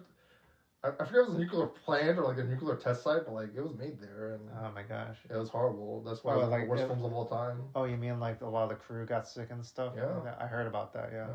heard about that movie. Yeah. But in any case, like there's some stuff you can't do, like that kind of explosion or like the whole set with like the end of Avatar 2 with like the ship sinking. That costs a lot of money, and after a while, like it looks really good, but after a while, like if you don't get the movie done, like you're gonna just waste all the money that you just spent just to set up all these things. Yeah, I mean, like, I don't think they can wait like another winter season to release this movie. They got to release it 2022. Not to mention, like, there's multiple movies after this. Yeah. That you have to wait also for them to finish. Right, there's like a whole pipeline going. Yeah. They've already filmed some of the characters for the movie after this and the movie after that Yeah. one too. Yeah. Avatar 3 and 4. Yeah. So they already did some filming for those movies already. Yeah. Also, some actors for this movie, they did all their filming in like a month. And even if they were like a major character or whatever, sometimes. Who knows? Maybe there'll be like a director's cut where they redo it. It's all perfectly fine, the story and everything. Yeah. And then we're like, no, why were we so angry about this all the whole time? It's perfectly fine. Yeah. Yeah. So yeah, maybe it'll all be fine in retrospect or whatever. Who knows? Yes. And honestly, no one really cares. I don't know anyone who's talking about the movie other than us. I mean, I enjoyed my hot dog. Everyone's gonna be I watching. enjoyed my Nathan's fries. Everyone's gonna be watching this movie anyway. You probably already watched this. Yeah. Like it made $1 billion in the fastest time.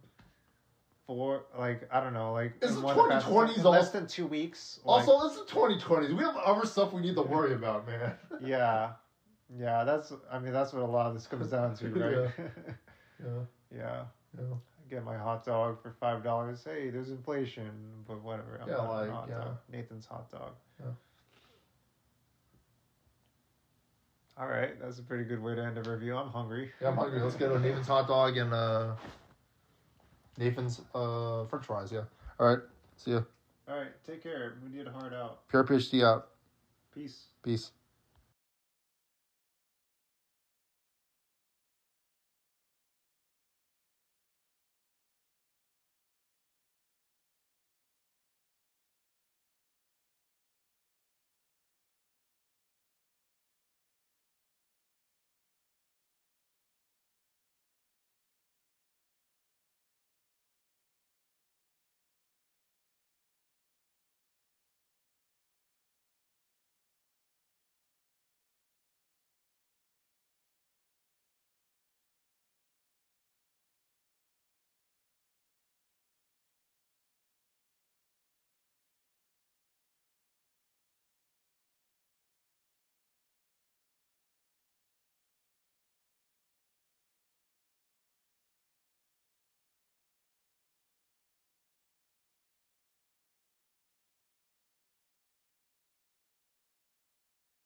Oh. Yes.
I'm sorry.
After Mom died, I'm not the only one who's sad that Mom's not here anymore.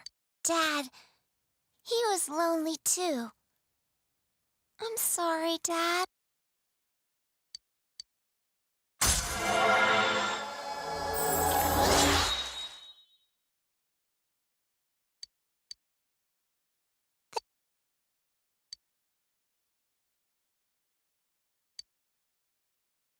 Good night.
Uh-huh.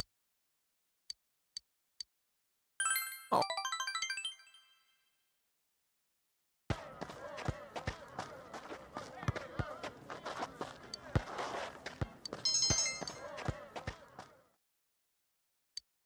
Huh? Yo.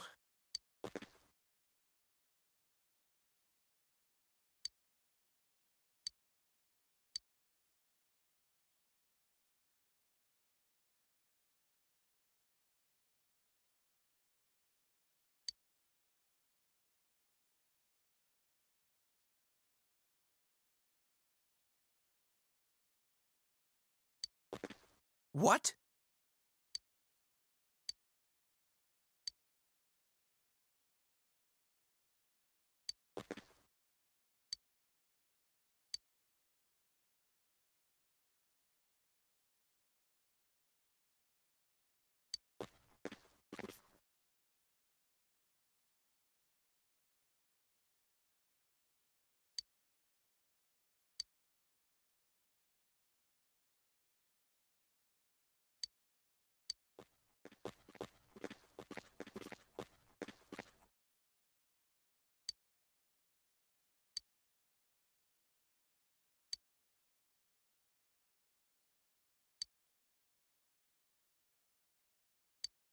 No.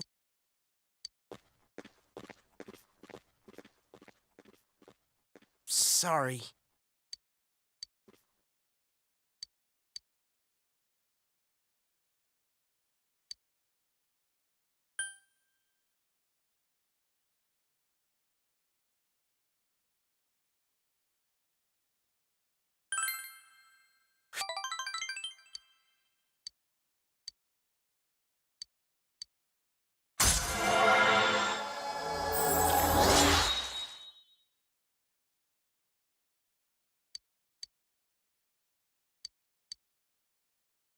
See ya.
My.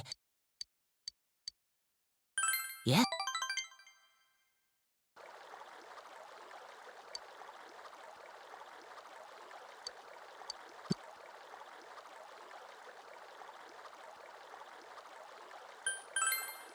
Well.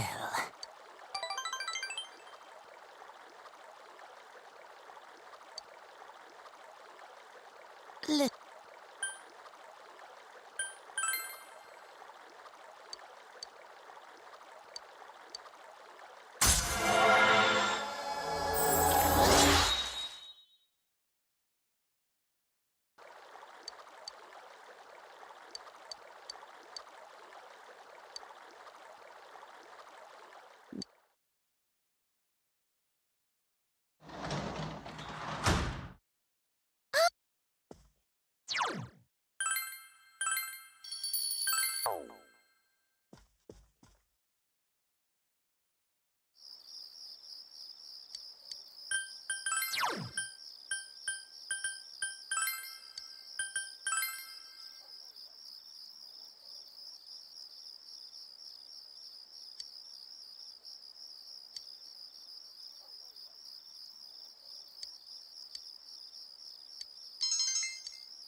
Yeah.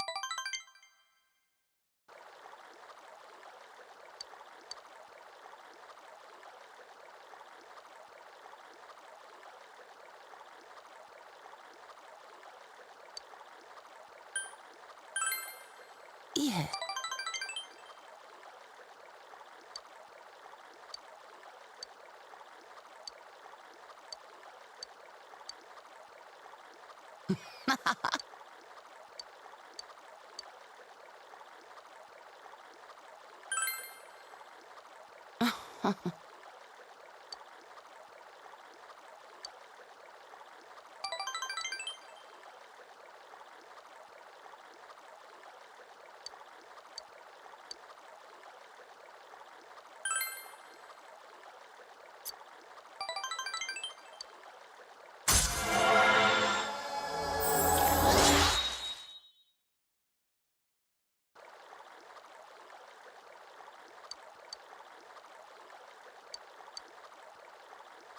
Good.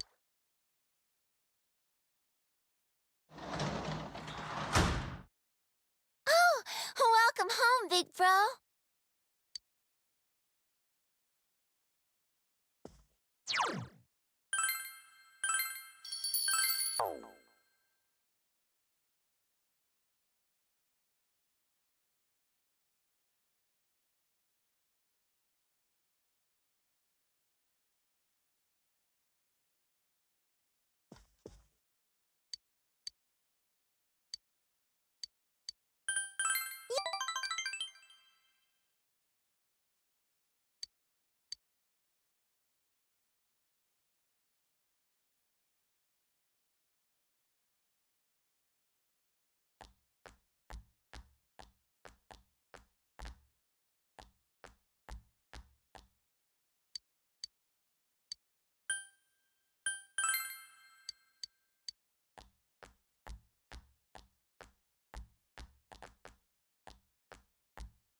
All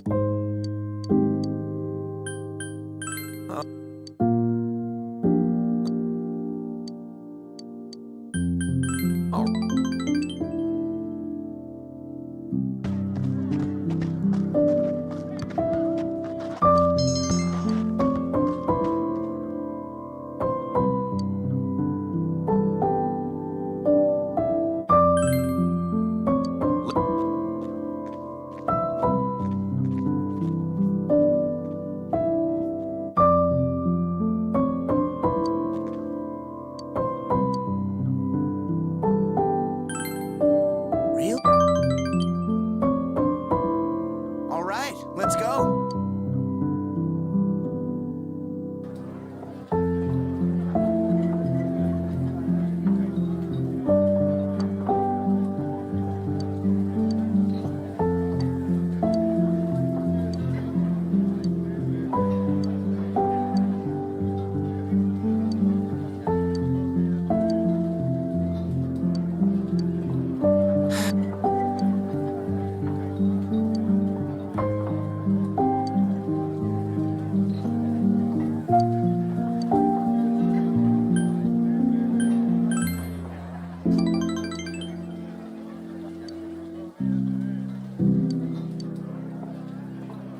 I'm only...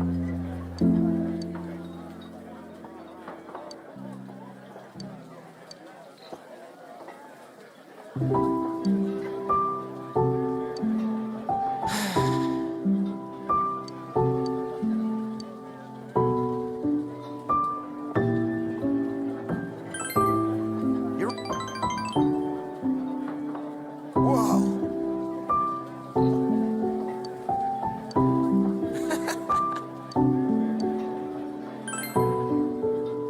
All right.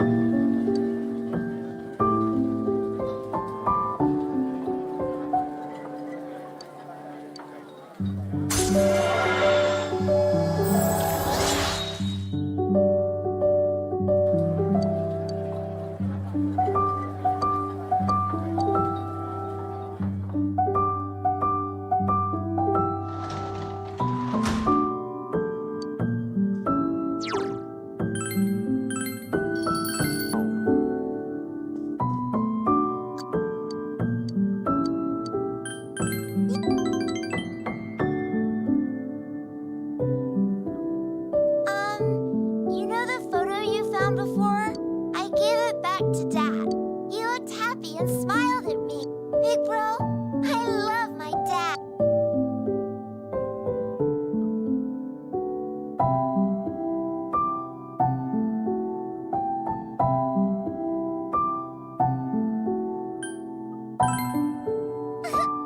I think so too. Dad didn't forget about how we used to pick flowers at Samagawa. He smiled at me and said, "You remember too?" Dad loves Mom. I feel sorry for him losing someone he loves. Yeah, I won't go anywhere.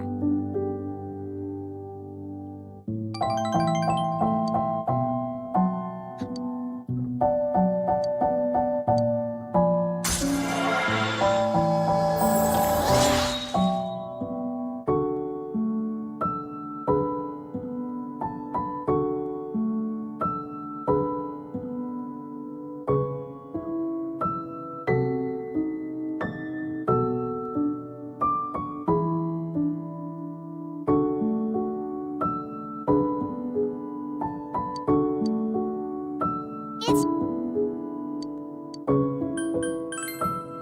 Yay!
Ugh.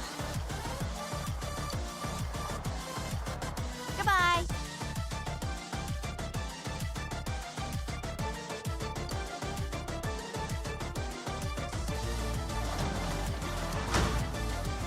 Oh, welcome back.